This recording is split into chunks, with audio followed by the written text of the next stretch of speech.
شاهدا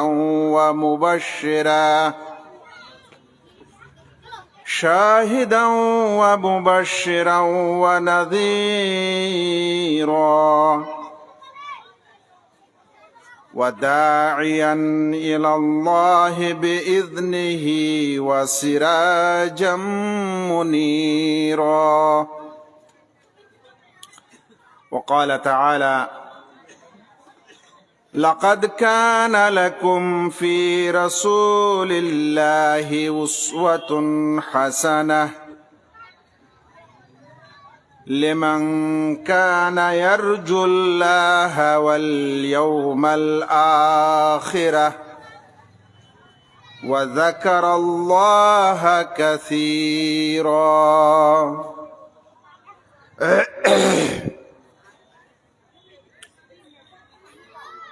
অত্র মহফিলের সম্মানিত সভাপতি মহোদয়,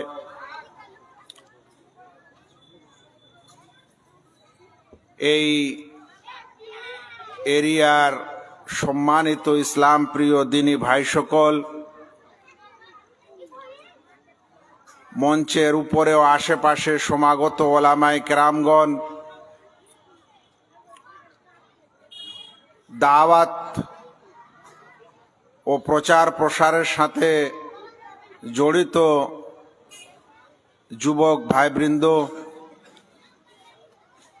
পর্দার আড়ালে মা ও বোনেরা এবং স্নেহের কচি ও কাচারা, আল্লাহ রাব্বুল আলামিনের যাবতীয় প্রশংসা এবং প্রিয় নবী মুহাম্মদ মুস্তাফা সাল্লাল্লাহু আলাইহি ওয়াসাল্লামের প্রতি অনেক অনেক দরুদ ও সালাম বর্ষিত হোক। আল্লাহুম্মা সাল্লি আলাইহি, আল্লাহুম্মা বারিক আলাইহি। আলোচনা শুরু করার আগে ছোট্ট দুটি রিকোয়েস্ট করব। কথাগুলি ভলেন্টিয়ার ভাইয়েরা এবং আয়োজক ভাইয়েরা একটু শুনেন। প্রথম কথা হলো, এখানে কিছু ছোট বাচ্চা আছে যারা বেলুন ইত্যাদি নিয়ে খেলাধুলা করছে। ভলেন্টিয়ার আপনারা এই বাচ্চাদেরকে সরিয়ে দেন। এটা আপনাদের কাছে রিকোয়েস্ট, না হলে উচিত হবে না আমার আলোচনা করা, আপনারা শুনে মজা পাবেন না। সাইডের প্যান্ডেল থেকে একটু আওয়াজ বেশি আসছে, ওদেরকেও আওয়াজ করতে নিষেধ করেন। যেটা আমার বিষয়, সেটা আমাদের নবী মুহাম্মদ মুস্তাফা সাল্লাল্লাহু আলাইহি ওয়াসাল্লামের জীবনী। আমরা যে নবীকে মানি তার জীবনী আলোচনা করব, এবং এখানে কিছু খেলাধুলা হবে, বেয়াদবি হবে, এটা কখনো উচিত না। এই কারণে এই আলোচনাটার গুরুত্ব অনেক বেশি। এই কারণে আমি আপনাদের বলছি যে সত্যিকারে আপনি আমাদের নবী মুহাম্মদ মুস্তাফা সাল্লাল্লাহু আলাইহি ওয়াসাল্লামকে যদি ভালোবাসেন, তাহলে আপনাকে বেয়াদব হলে হবে না, আদব হতে হবে, শিষ্টাচার থাকতে হবে, মনে ভালোবাসা থাকতে হবে, নবীর সম্মান বোধ থাকতে হবে। আর তারপরে যখন শুনবেন, তাহলে না কিছু লাভ দিবে, নচেত দিবে না।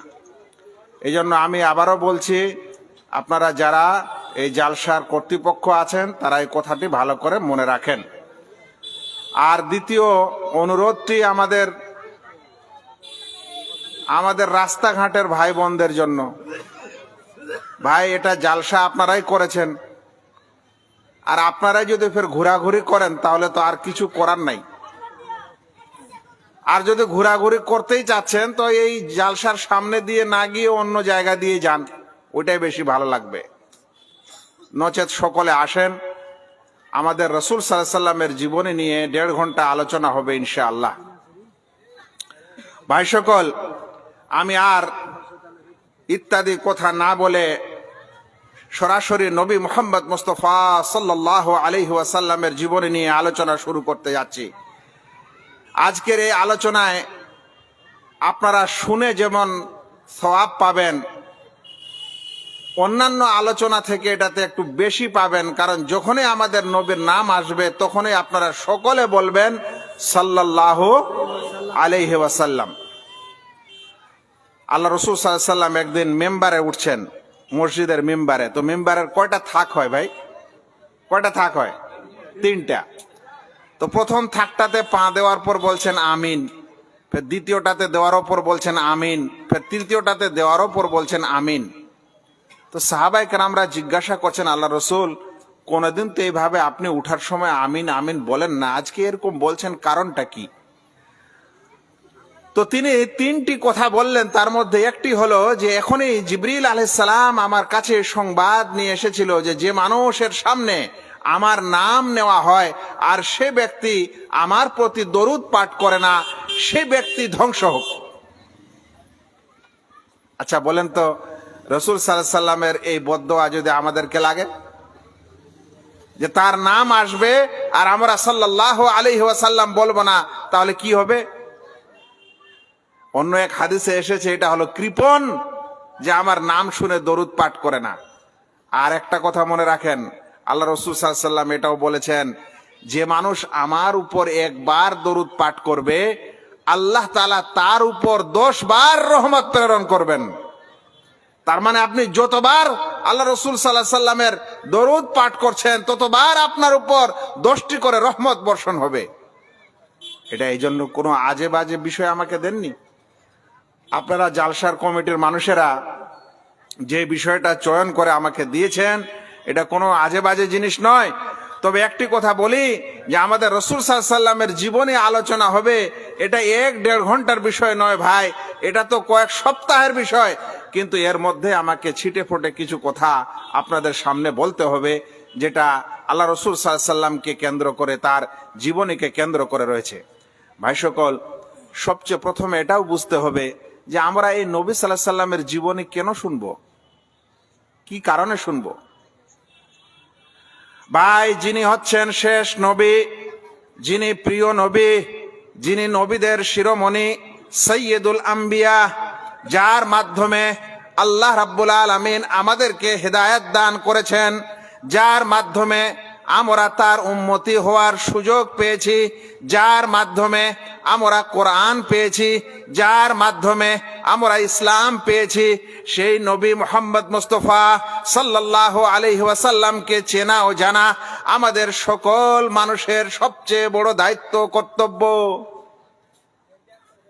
আপনারা স্কুলে পড়াশোনা করেন, মাশাআল্লাহ, বাংলা মিডিয়ামে পড়েন, এখনই রবীন্দ্রনাথকে সবাই চিনেন, আবার কাজী নজরুল ইসলামকেও চিনেন, আবার বাংলা সাহিত্য নিয়ে পড়াশোনা করছেন তো মাইকেল মধুসূদন দত্তকেও চিনেন, আর কথা শিল্পী কে তাকেও চিনেন। কিন্তু আমাদের নবী মুহাম্মদ সাল্লাল্লাহু আলাইহি সাল্লাম কে, এটা কতখানি জানেন? তো যদি না জানেন, তাহলে আমরা হতভাগা মুসলিম কিভাবে দাবি করি যে আমরা শেষ নবীর উম্মত, এবং আমরা ওই নবীর সুপারিশ ইত্যাদি আশা করি, অথচ আমরা তাকে জানি না ও চিনি না? এর চাইতে হতভাগা কি হয়? একদিন এরকম এক জায়গায় আমি কোন এক ব্যক্তিকে জিজ্ঞাসা করলাম যে ভাই, আমাদের নবীর নাম কি? জিজ্ঞাসা করলাম, খুব সহজ কথা, আমাদের নবীর নাম কি? তো বলছেন নবীর নাম হচ্ছে রাসূল। আচ্ছা, রসুলের নাম কি? রসুলের নাম হলো সাল্লাল্লাহু আলাইহি সাল্লাম। আমি কিন্তু মিথ্যা বলছি না আপনাদেরকে। আমাদের নবীর নাম কি? তো নবীর নাম রাসূল। আর রাসূলের নাম কি? তো সাল্লাল্লাহু আলাইহি সাল্লাম। মানে সে এখনো জানে না যে আমাদের নবীর নাম মুহাম্মদ সাল্লাল্লাহু আলাইহি ওয়াসাল্লাম। মুহাম্মদ হচ্ছে তার নাম, আর সাল্লাল্লাহু আলাইহি সাল্লাম হচ্ছে তার উপর দরুদ, এটা এখনো জানে না। ও ভাই মুসলিম, কিভাবে আপনি কামিয়াব ও সফল কাম হতে পারেন? যে মানুষ এই পৃথিবী থেকে মারা যাবে, যখন কবরে তাকে রাখা হবে, ওই সময় ফেরেশতা এসে তাকে যে 3টি প্রশ্ন করবেন, ওই 3টি প্রশ্নের মধ্যে একটি হচ্ছে যে এই নবীকে, একে কি তুমি চিনো? ওই সময় আপনি যদি নিজের নবী মুহাম্মদ সাল্লাল্লাহু আলাইহি সাল্লামকে না চিনেন ও না জানেন, তাহলে এর চাইতে হতভাগা আর কি হবে ভাই? সেজন্য আল্লাহ রাসূল সাল্লাল্লাহু আলাইহি সাল্লামের জীবনী সম্পর্কে আলোচনা করা এবং শোনা এটা প্রত্যেক মুসলমানের কর্তব্য, দায়িত্ব। এগুলা মাদ্রাসায় পড়াশোনা করা হয়, বাচ্চারা শিখে। আপনারা বছরে একদিন একটা জালসায় 1-1.5 ঘন্টা নবী সাল্লাল্লাহু আলাইহি সাল্লামের জীবনী সম্পর্কে শুনবেন। আপনাদের মনে কোনো মায়া নাই, আপনাদের মনে কোনো মহব্বত নাই, আপনাদের অন্তরে সম্মান নাই, নবীর নাম শুনলে দরুদ আসবে না। যদি এরকম হতভাগা হন তাহলে ভাই নবীর উম্মত দাবি করে কি লাভ? বেলডাঙ্গায় দুর্ঘটনা ঘটে গেল, কিছু মানুষের রক্ত গরম হয়ে গেল,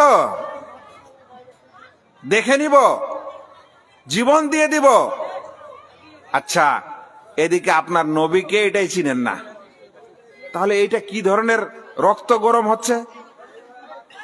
নবী মুহাম্মদ সাল্লাল্লাহু আলাইহি সাল্লামকে যদি অসম্মান কোথাও করা হয় তখন আপনার রক্ত গরম হয় না,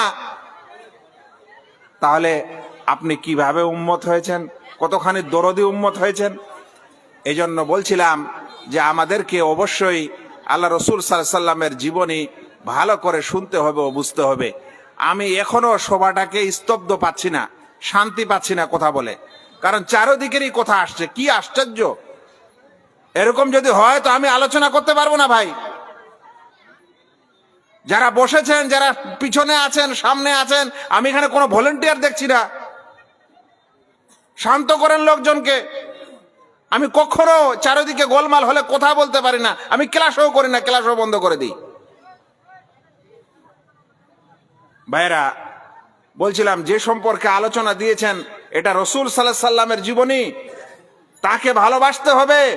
জানেন, আল্লাহ তাআলা কোরআনের আয়াত অবতীর্ণ করেছিলেন যে তোমরা নবীর সামনে কেউ আওয়াজ উঁচু করবে না। একজন সাহাবী বাড়িতে গিয়ে নিজেকে আবদ্ধ করে নিয়েছে আর কাঁদছে। বাকি সাহাবীরা যাওয়ার পর বাড়িতে জিজ্ঞাসা করছেন যে কেন তুমি যাও না? বলছে তোমরা জানো আল্লাহ তাআলা আয়াত অবতীর্ণ করেছে, আর তোমরা তো জানো আমার আওয়াজ একটু বেশি, আল্লাহ মনে হয় আমার সম্পর্কেই আয়াত অবতীর্ণ করে দিয়েছে। সাহাবী রসুলের সামনে আওয়াজ উঁচু করেছেন তো কাঁদছেন, আর রসুলের জীবনে শুনবেন তো চিৎকার করবেন? চিৎকার করবেন? এখানে কোন রকম এদিক ওদিক করবেন না। যারা শুনবেন ভালো করে শুনেন, না শোনার ইচ্ছা আসলে আপনি চলে যান, কিন্তু বেয়াদবি করবেন না রাসূল সাল্লাল্লাহু আলাইহি ওয়াসাল্লামের সামনে। এবার শুনেন, এই যিনি আমাদের এই নবী, যার মাধ্যমে আমরা হেদায়েত পেয়েছি, ভাই সেই নবীর সুপারিশে কিন্তু জান্নাতেও যাওয়া যেতে পারে। কিন্তু নবীর সুপারিশ কে পাবে? যে নবীকে চিনেই না, সে কি সুপারিশ পাবে? তো সেই নবীর কে আমাদেরকে জানা অবশ্যই কর্তব্য। দ্বিতীয় কথা হলো, নবীকে জানবো এই কারণে যে নবীকে মানবো। নবীকে জানবো কেন? যে নবীকে মানবো। না হলে আজকাল তো আপনারা এত বেশি মোবাইল আর স্মার্টফোনের মালিক যে যা মন তাই জানছেন। এখন যদি জানার পর না মানেন তাহলে ওটা জানার কোনো লাভ হয়? ওটা জানার কোনো মানে হয়? কোনো মানে হয় না। এবার এই দুইটি কথার পরেই আমি আমার ভিতরের আলোচনা শুরু করতে যাচ্ছি। রাসূল করিম সাল্লাল্লাহু আলাইহি ওয়াসাল্লাম হাতির হস্তির আক্রমণের বছরে, নবী করিম মুহাম্মদ মুস্তাফা সাল্লাল্লাহু আলাইহি ওয়াসাল্লাম হাতির আক্রমণের বছরে সোমবারে, রবিউল আউয়াল মাসের যে কোনো এক সোমবারে হাতির আক্রমণের বছরে মক্কায় জন্মগ্রহণ করেছিলেন। এ কথা প্রায় সকল রাসূল সাল্লাল্লাহু আলাইহি ওয়াসাল্লামের সিরাতবিদ, জীবনীবিদরা বলেছেন। এখানে তিনটে জিনিস বললাম।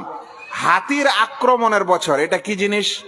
দ্বিতীয় হলো যে তিনি রবিউল আউয়াল মাসে জন্মগ্রহণ করেছেন। তৃতীয় হলো তিনি সোমবারে জন্মগ্রহণ করেছেন। কিন্তু আমি এখনো বলিনি ডেটটা, যে ওটা 12 রবিউল আউয়াল না 9 না 1 না 10, এটা বললাম না। কারণ হলো এই যে সকল সিরাতবিদরা বলছেন যে আল্লাহ রসুল সাল্লাল্লাহু আলাইহি ওয়াসাল্লাম 12 রবিউল আউয়ালে জন্মগ্রহণ করেছেন। এটা সঠিক মত, একেবারেই সঠিক মত এরকম না। বিশ্বের একটা নন্দিত রাসূল সাল্লাল্লাহু আলাইহি ওয়াসাল্লামের জীবনী গ্রন্থ আছে যার নাম হলো আর রাহিকুল মাখতুম, যেটা বাংলাতেও প্রচুর অনুবাদ হয়েছে। ওখানে পড়বেন, তাতে লিখেছে 9 রবিউল আউয়াল। মানে হলো এই যে তিনি রবিউল আউয়াল মাসে জন্মগ্রহণ করেছেন এই কথাটাও সত্য, আর তিনি সোমবারে জন্মগ্রহণ করেছেন এটাও সত্য। কারণ তিনি সহিহ মুসলিমের একটা হাদিসে বলছেন যে সোমবারে রোজা, নফল রোজা রাখতে হয়, কারণ এই দিনে আমি জন্মগ্রহণ করেছি। তো সোমবারে তিনি জন্মগ্রহণ করেছেন, রবিউল আউয়াল মাসেও করেছেন, কিন্তু কোন তারিখে করেছেন এটা কিন্তু মতভেদ করেছে ঐতিহাসিকরা। কেউ বলছেন 9 রবিউল আউয়াল, কেউ বলছেন 11 রবিউল আউয়াল, কেউ বলছেন 12 রবিউল আউয়াল, এমনকি কেউ 1-2 রবিউল আউয়ালও বলছেন।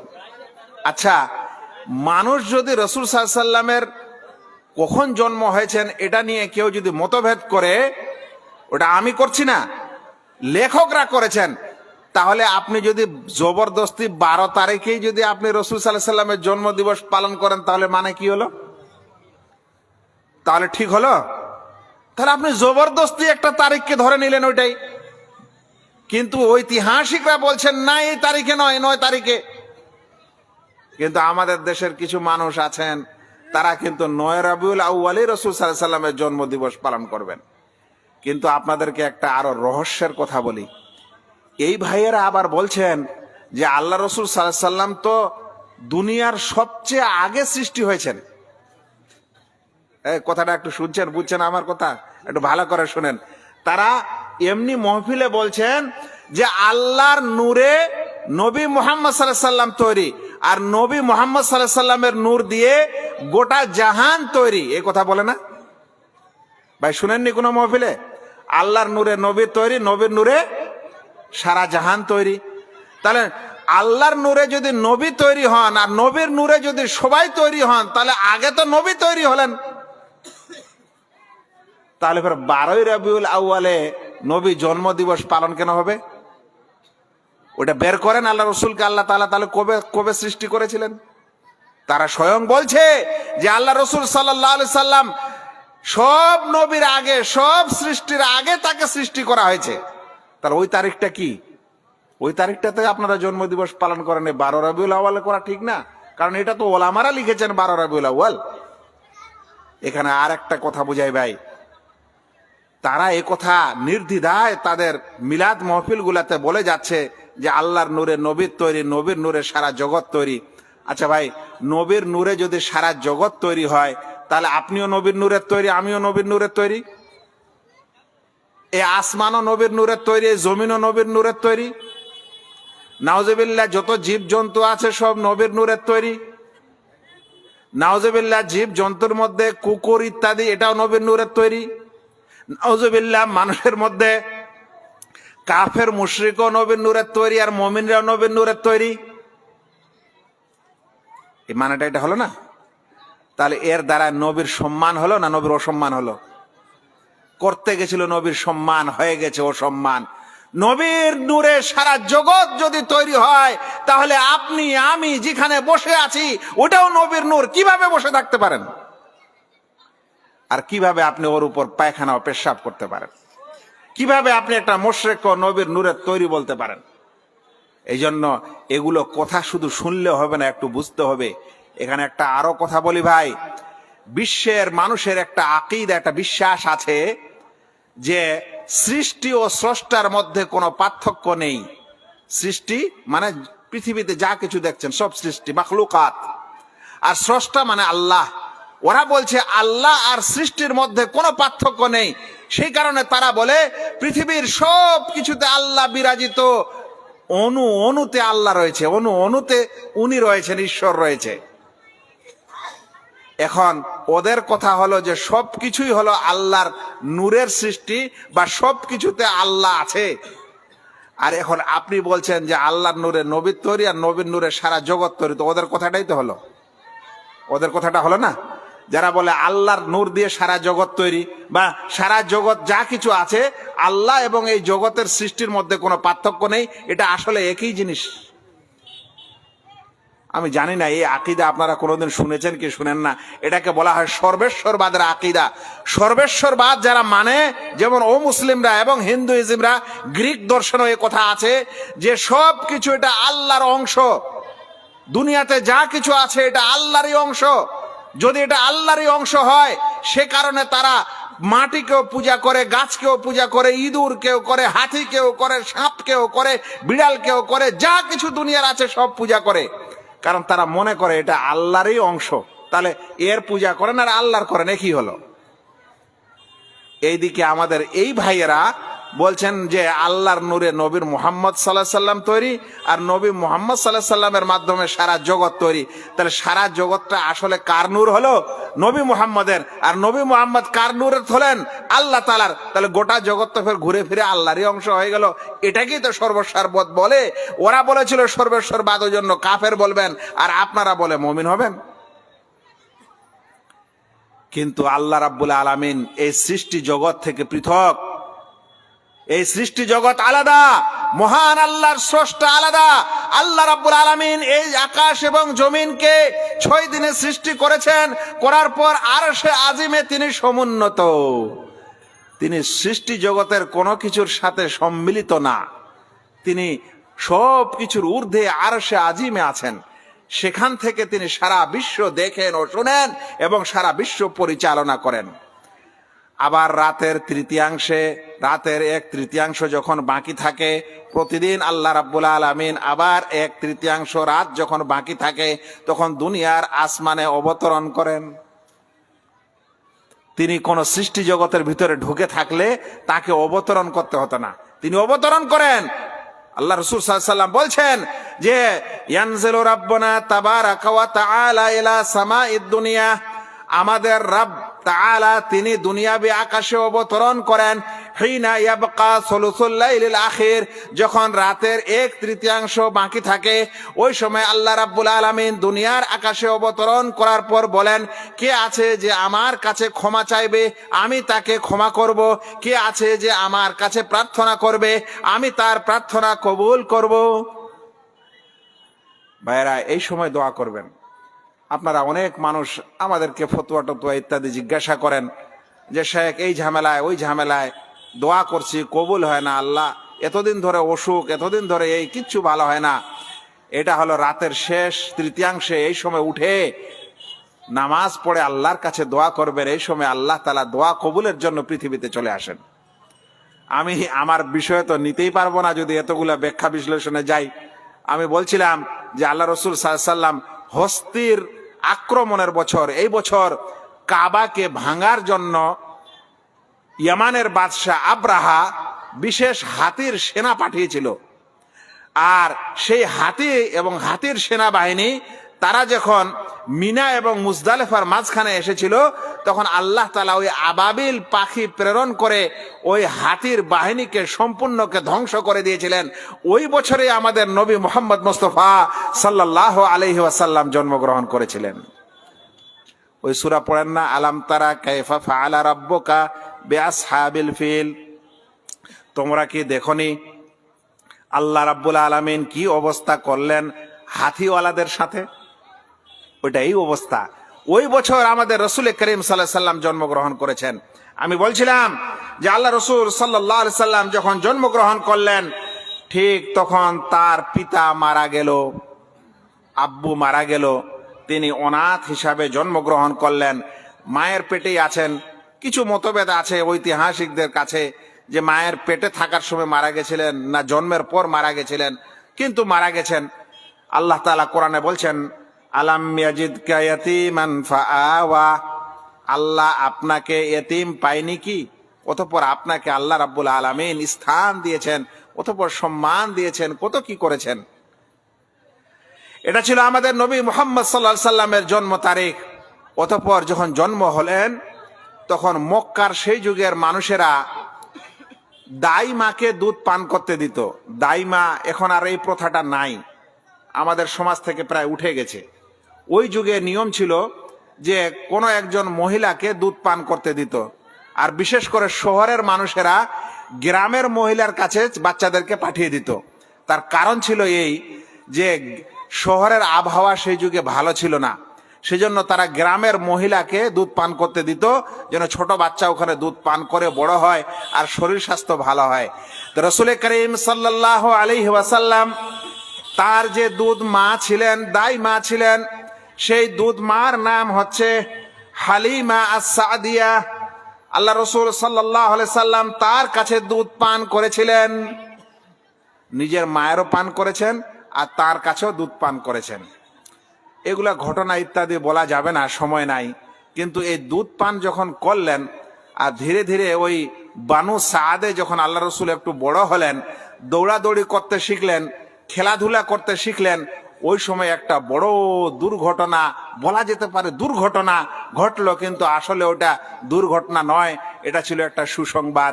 শুনেন, এই দুর্ঘটনাকে ইমাম মুসলিম রাহিমাহুল্লাহ বর্ণনা করছেন।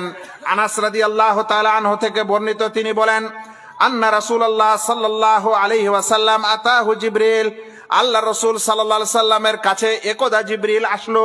ওয়া হুয়া ইয়ালআবু মাআল গিলবান, যে সময় আল্লাহ রসুল বাচ্চাদের সাথে খেলাধুলা করছিলেন। এই যে বাচ্চারা খেলাধুলা করছে, 7-8 বছর বয়সের বাচ্চারা, আমাদের নবী খেলাধুলা করছেন, ওই সময় চলে আসলো জিবরিল। কি আসলো? জিবরিল। এটা হাদিস, এটা আল্লাহ রসুল শোনাচ্ছেন আমাদেরকে।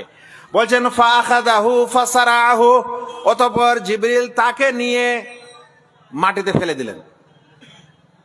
মাটিতে ফেলে দিলেন আমাদের রাসূল সাল্লাল্লাহু আলাইহি সাল্লামকে ধরে। তারপরে কি ঘটলো? ফাশাক্কা আন কলবিহি, অতঃপর তার সিনা চাক করা হলো, তার বক্ষ বিদীর্ণ করা হলো, তার হার্ট অপারেশন করা হলো। আল্লাহু আকবার।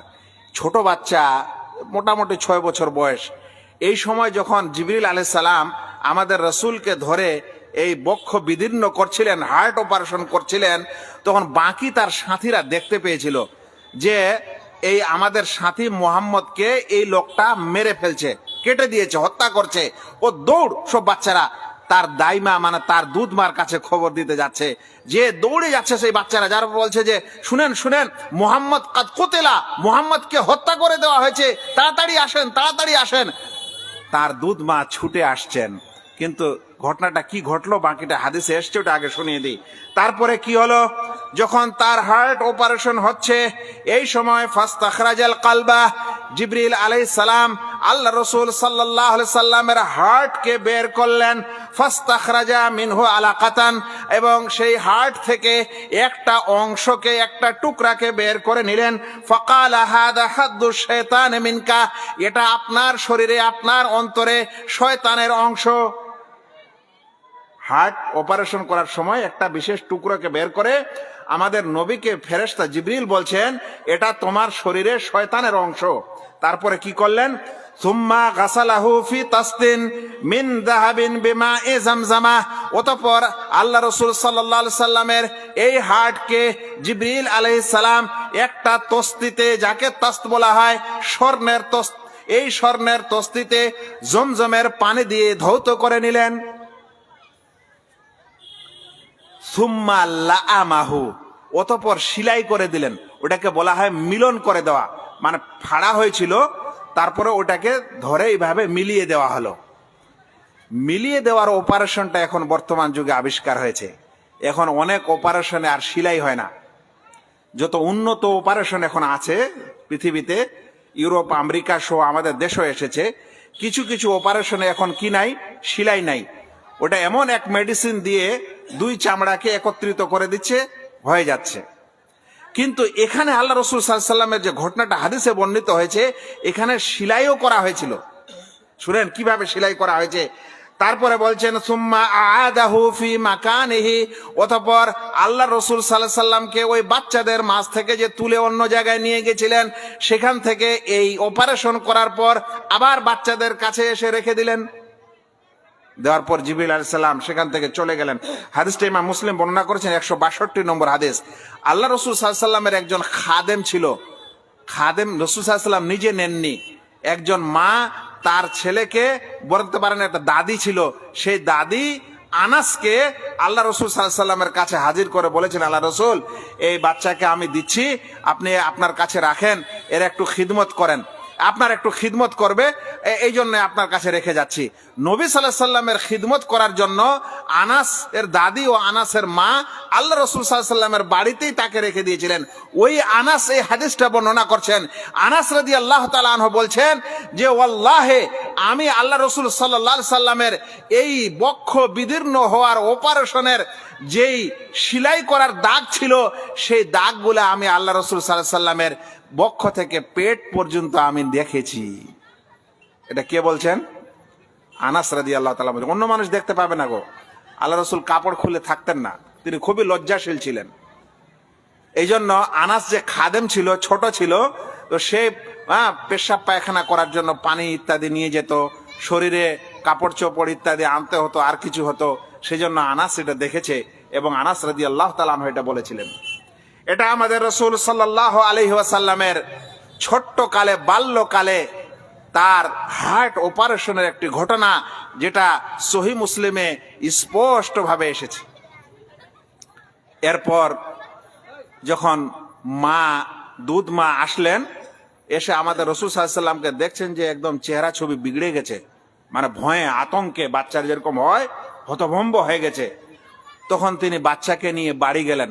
বাড়ি যাওয়ার পর তার মনে এটা আসলো যে এই ছেলে তো আর আমার না, আমাকে তো দুধ পান করতে দিয়েছে, আমি দুধ মা। তো বাচ্চাটার যখন এরকম অবস্থা হয়েছে, তাহলে আমার কাছে না রেখে ওর মাকে ফিরিয়ে দেওয়া ভালো হবে।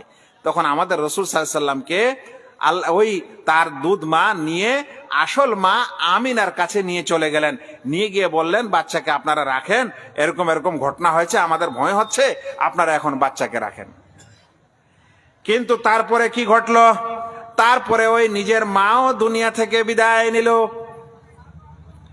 ইতিপূর্বে বাবা ছিলেন না, আর এখন মাত্র 6 বছর বয়স। এরকম সময় যখন দুধ মা তাকে বাড়িতে ফিরিয়ে দিচ্ছেন, ওই সময় নিজের মাও মারা যাচ্ছে। যখন মা মারা গেল, তখন তার দাদা আব্দুল মুত্তালিব কিছুদিন দেখাশোনা করলেন। কিছুদিন দেখাশোনা করার পর দাদাও মারা গেলেন।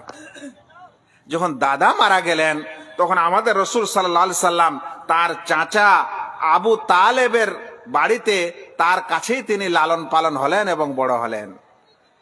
এই সময় একটা আরো সুন্দর ঘটনা ঘটেছিল। রাসূল সাল্লাল্লাহু আলাইহি সাল্লাম যখন এরকম ছোট, চাচার সাথে যখন তিনি উঠা বসা করছেন, এই সময় কাবা শরীফ নির্মাণ হচ্ছিল। এই কাবা শরীফ যেদিন নির্মাণ হয়, সেদিন আল্লাহ রাসূল সাল্লাল্লাহু আলাইহি ওয়াসাল্লাম নিজেই পাথর কাঁধে করে নিয়ে যাচ্ছেন, চাচার সাথে কাবা শরীফ নির্মাণ করছেন। কোথায় আছে আমাদের আজকালকার মুসলমান যুবকেরা, বৃদ্ধরা, বাচ্চারা? একটা মসজিদ নির্মাণ হবে তো খালি কমিটিটাই দৌড়াদৌড়ি করবে, খালি কমিটিটাই দৌড়াদৌড়ি করবে। গ্রামের মানুষের কোনো দায়িত্ব নাই, যুবকেরও দায়িত্ব নাই, মেয়েদেরও দায়িত্ব নাই, পুরুষেরও দায়িত্ব নাই, কারোই দায়িত্ব নেই। আর ওইদিকে আমাদের নবী 6 বছর 7 বছরের শিশু, তিনি তার কাঁধে পাথর নিয়ে কাবা শরীফ তৈরি করার জন্য তিনি সাহায্য করছেন। কিন্তু একটা খুব বিরাট ঘটনা ঘটেছিল। চাচা এই বাচ্চা যখন, শিশু যখন কাঁধে করে পাথর নিয়ে যাচ্ছিল, তখন চাচাকে খুব মায়া হচ্ছিল আবু তালেবকে।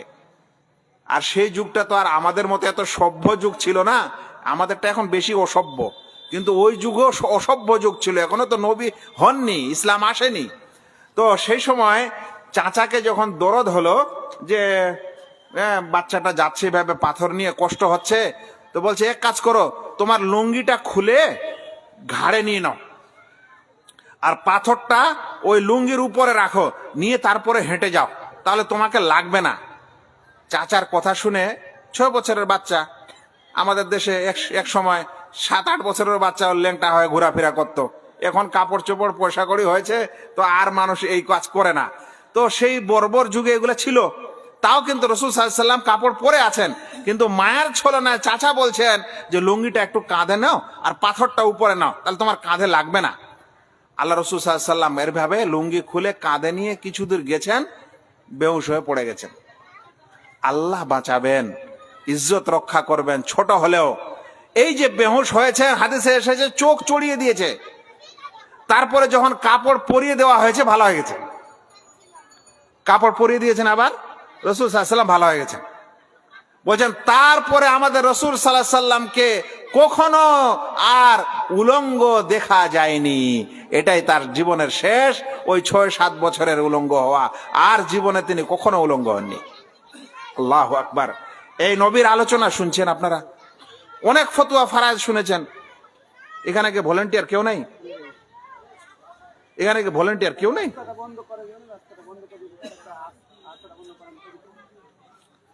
ফতুয়া ফারায়েজের আলোচনা আপনারা অনেক শুনেছেন, আমি জানি। অনেক কঠিন ফতুয়া শুনেছেন, নরম শুনেছেন, গরম শুনেছেন, কিন্তু নবীর জীবনের আলোচনা আমার মনে হয় না আপনারা হয়তো শুনেছেন খুব। আর শুনলেও এত ডিটেলসে শোনার, ওই জন্য বলছিলাম আমি আপনাকে নিতে পারবো না। এটা তো 6-7 বছরের ব্যাপার, 63 বছর পর্যন্ত আপনাকে আমাকে আলোচনা করতে হবে। এই জন্য বলছিলাম এটা 1 সপ্তাহের বিষয়, কিন্তু যতখানি পারবো ততখানি তো দিব। এখন এই বিষয়গুলো আমি আলোচনা করছি আমাদের রসুল করিম সাল্লাল্লাহু আলাইহি সাল্লামের, আর এই চেঁচামেচি ইত্যাদি আমাকে ভালো লাগছে না আজকে। শুনেন, এই ছিল আমাদের রসুল সাল্লাল্লাহু আলাইহি সাল্লামের জীবনী। এখন তিনি চাচা আবু তালেবের কাছে বড় হলেন। আমাকে জীবনে একটা প্রশ্ন আমার কাছে এসেছিল, তো ওই প্রশ্নটাতে আমার একটা শিক্ষা হয়েছিল। আমাকে একদিন এক ভাই জিজ্ঞাসা করলো সোশ্যাল মিডিয়ায় যে শেখ, আমাদের রসুল সাল্লাল্লাহু আলাইহি সাল্লামের ইনকাম কি ছিল, তিনি কি ইনকাম করে খেতেন? আমারও কোনোদিন মাথায় এটা আসেনি যে আমি রসুল সাল্লাল্লাহু আলাইহি সাল্লামের ইনকাম সম্পর্কে কিছু বিশেষ করে জানবো, যেগুলা সাধারণ জানি। কিন্তু ওই দিন আমি বিশেষ করে আল্লাহ রসুল সাল্লাল্লাহু আলাইহি সাল্লামের ইনকাম সম্পর্কে শুনলাম। কেন এটা কথা বলছি? কারণ এখানে বিষয়টা আছে। আল্লাহ রসুল সাল্লাল্লাহু আলাইহি সাল্লাম এই সময় কিছু ছাগল চড়িয়েছিলেন, ছাগল এবং ভেড়া। আর ওই ভেড়া চড়ানোর সময় তার কিছু ইনকাম, হয়তো অল্প পয়সা।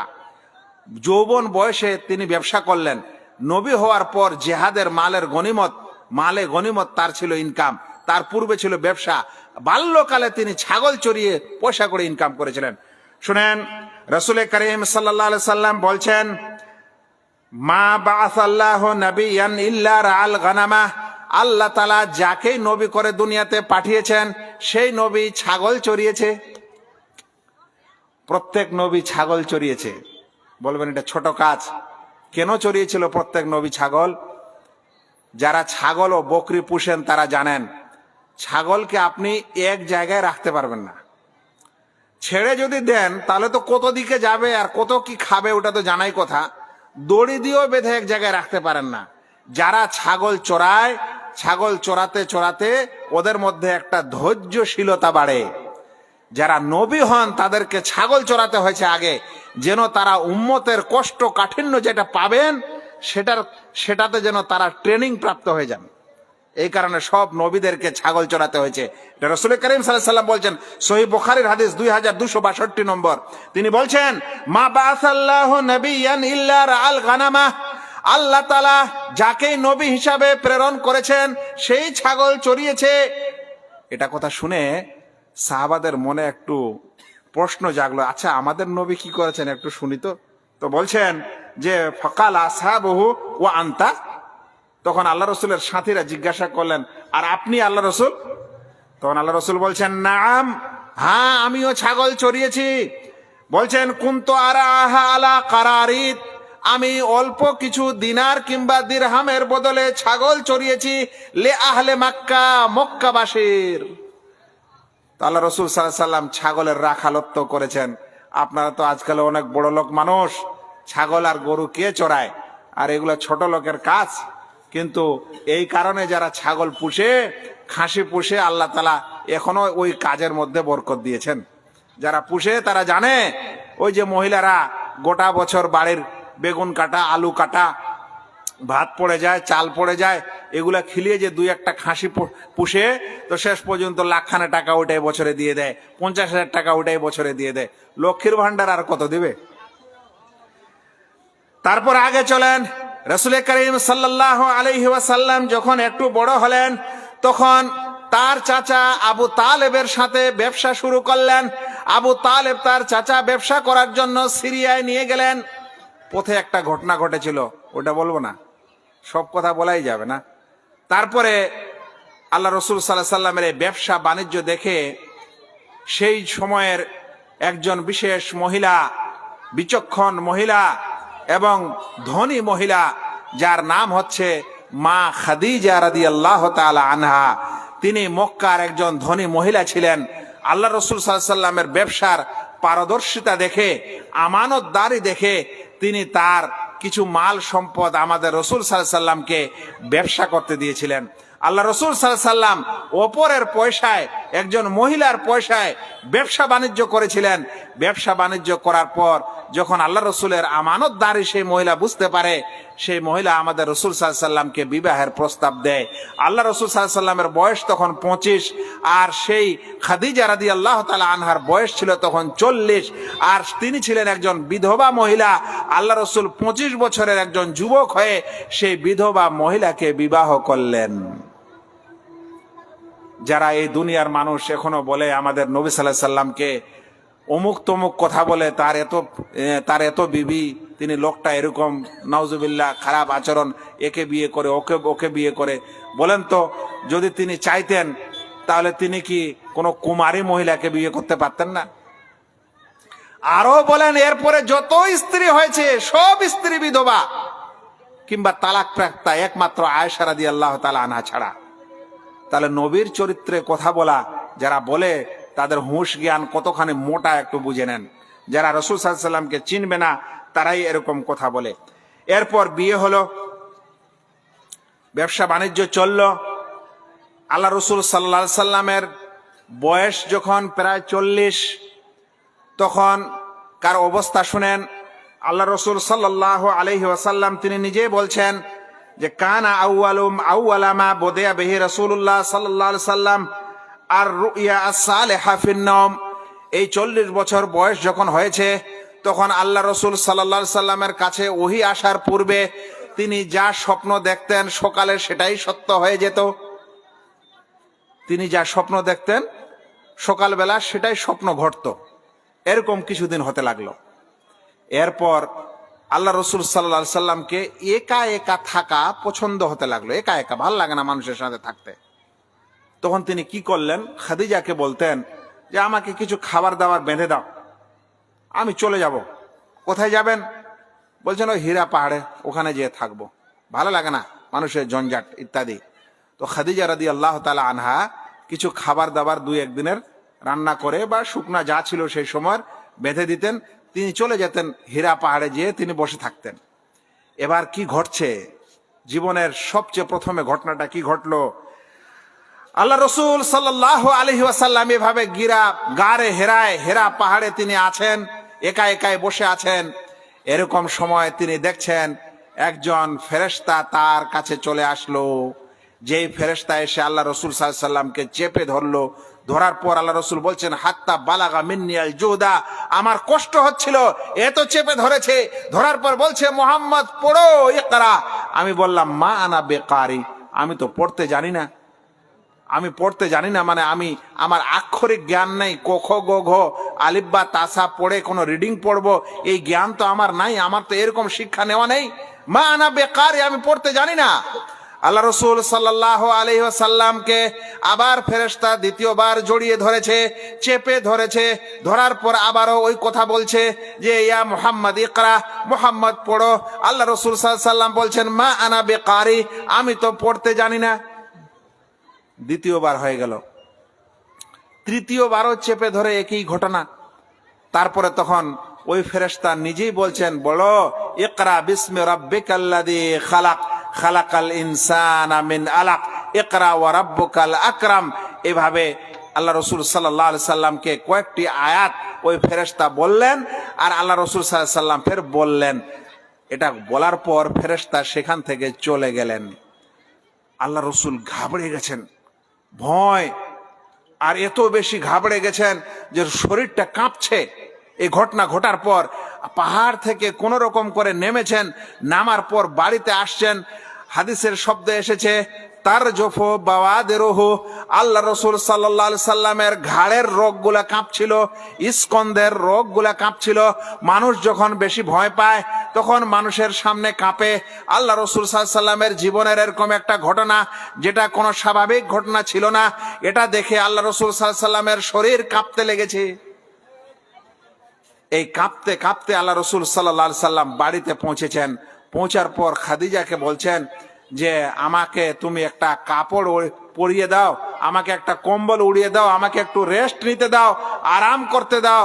আমার সাথে খুব একটা কি ধরনের আচরণ হলো আমি বুঝতে পারছি না, কিন্তু আমাকে খুব ভয় লাগছে, আমাকে একটা আগে আরাম করতে দাও। আজকালও মানুষ বলে না, যখন খুব ঝামেলায় পড়ে, যে আমাকে একা ছেড়ে দাও, আমি পরে কথা বলছি, একা ছেড়ে দাও। তো আল্লাহ রসুল বলছেন আমাকে ছেড়ে দাও একা, আর একটা কম্বল দাও, আমি একটু উড়ি। আল্লাহ রসুল কম্বল গুড়ে কিছুক্ষণ থাকলেন। যখন তার ফালাম্মা জাহাবা আনহুর রাও, তার থেকে যখন ভয় ভীতি চলে গেল, তখন আল্লাহ রসুল সাল্লাল্লাহু আলাইহি ওয়াসাল্লাম খাদিজাকে বলছেন এই ঘটনা। আচ্ছা বলেন তো, আপনি একজন স্বামী হয়ে আপনার যদি একটা দুর্ঘটনা ঘটে যায় কোথাও রাস্তাঘাটে, যে কোনো ডাকাত ধরেছিল, আপনাকে চাকু দেখিয়েছিল, পিস্তল দেখিয়েছিল, বা একটু মেরেও দিয়েছিল, আঘাত হয়ে আছেন, এরপর বাড়িতে এসে যদি আপনার স্ত্রীকে এই ঘটনা বলেন, তাহলে সেই স্ত্রী কি করবে? কিছু স্ত্রী আছে কাঁদাকাটি শুরু করবে আপনার অবস্থা দেখে, কিছু স্ত্রী আছে চিল্লাচিল্লি শুরু করবে, কিছু স্ত্রী আছে ওর বাপ মাকে খবর দিবে, কিছু স্ত্রী আছে আর কিছু করবে, দিক বিদিক অবস্থা হবে। কিন্তু সেই মহিলা খাদিজা রাদিয়াল্লাহু তাআলা আনহা, তিনি কত বিচক্ষণ ছিলেন। তিনি এটা শোনার পর কি বললেন শুনেন। হাদিসের পরিভাষায় তিনি এটা শোনার পর বলছেন, কাল্লা আবশির ফাওয়াল্লাহি লা ইউখজিকাল্লাহু আবাদা, কখনো না, আল্লাহ আপনাকে কখনো অপদস্থ করবে না, আপনি চিন্তা করেন না, আপনি সুসংবাদ নেন। কারণ ফাওয়াল্লাহি ইন্নাকা লাতাসিলুর রাহিম, কারণ আল্লাহর কসম আপনি সিলা রাহমি করেন, অর্থাৎ আত্মীয়তা বজায় রাখেন, আত্মীয়তার সম্মান করেন, আল্লাহ আপনাকে অপদস্থ করবে না। ওয়া তাসদুকুল হাদিস, আর আপনি সত্য কথা বলেন, আপনি মিথ্যুক মানুষ না, তাই আল্লাহ আপনাকে অপদস্থ করবে না। ওয়া তাহমিলুল কাল্লা, আপনি মানুষের বোঝা উঠান, অর্থাৎ মানুষের কষ্ট হলে সেই কষ্ট দূর করেন, আল্লাহ আপনাকে কখনো অপদস্থ করবে না। ওয়া তাকসিবুল মাদুম, আপনি অভাবী মানুষদেরকে সাহায্য করেন, যে মানুষ অভাবী মানুষকে সাহায্য করে আল্লাহ তাকে কখনো অপদস্থ করবে না। তারপরে বলছেন ওয়া তাকরিদ যায়ফা ওয়া তুঈনু আলা নাওয়াইবিল হক, এবং যত মুসিবত হয় সেই মুসিবতের সময় আপনি মানুষের পাশে দাঁড়ান, মানুষের সাহায্য সহযোগিতা করেন, আল্লাহ আপনাকে কখনো অপদস্থ করবে না। আচ্ছা, এটা কি আপনারা রাস্তা করে রেখেছেন? এখন আবার মোটরসাইকেলও যাচ্ছে। তা আমার কথাটা কি বুঝতে পারছেন না ভাই? এটা বন্ধ করেন, এখানে যাতায়াত বন্ধ করেন। এ তো রাস্তা আছে, ওটা বাদ দিয়ে জালসার ভিতর দিয়ে এটা কি টানা করে যাওয়া আসা শুরু হয়েছে।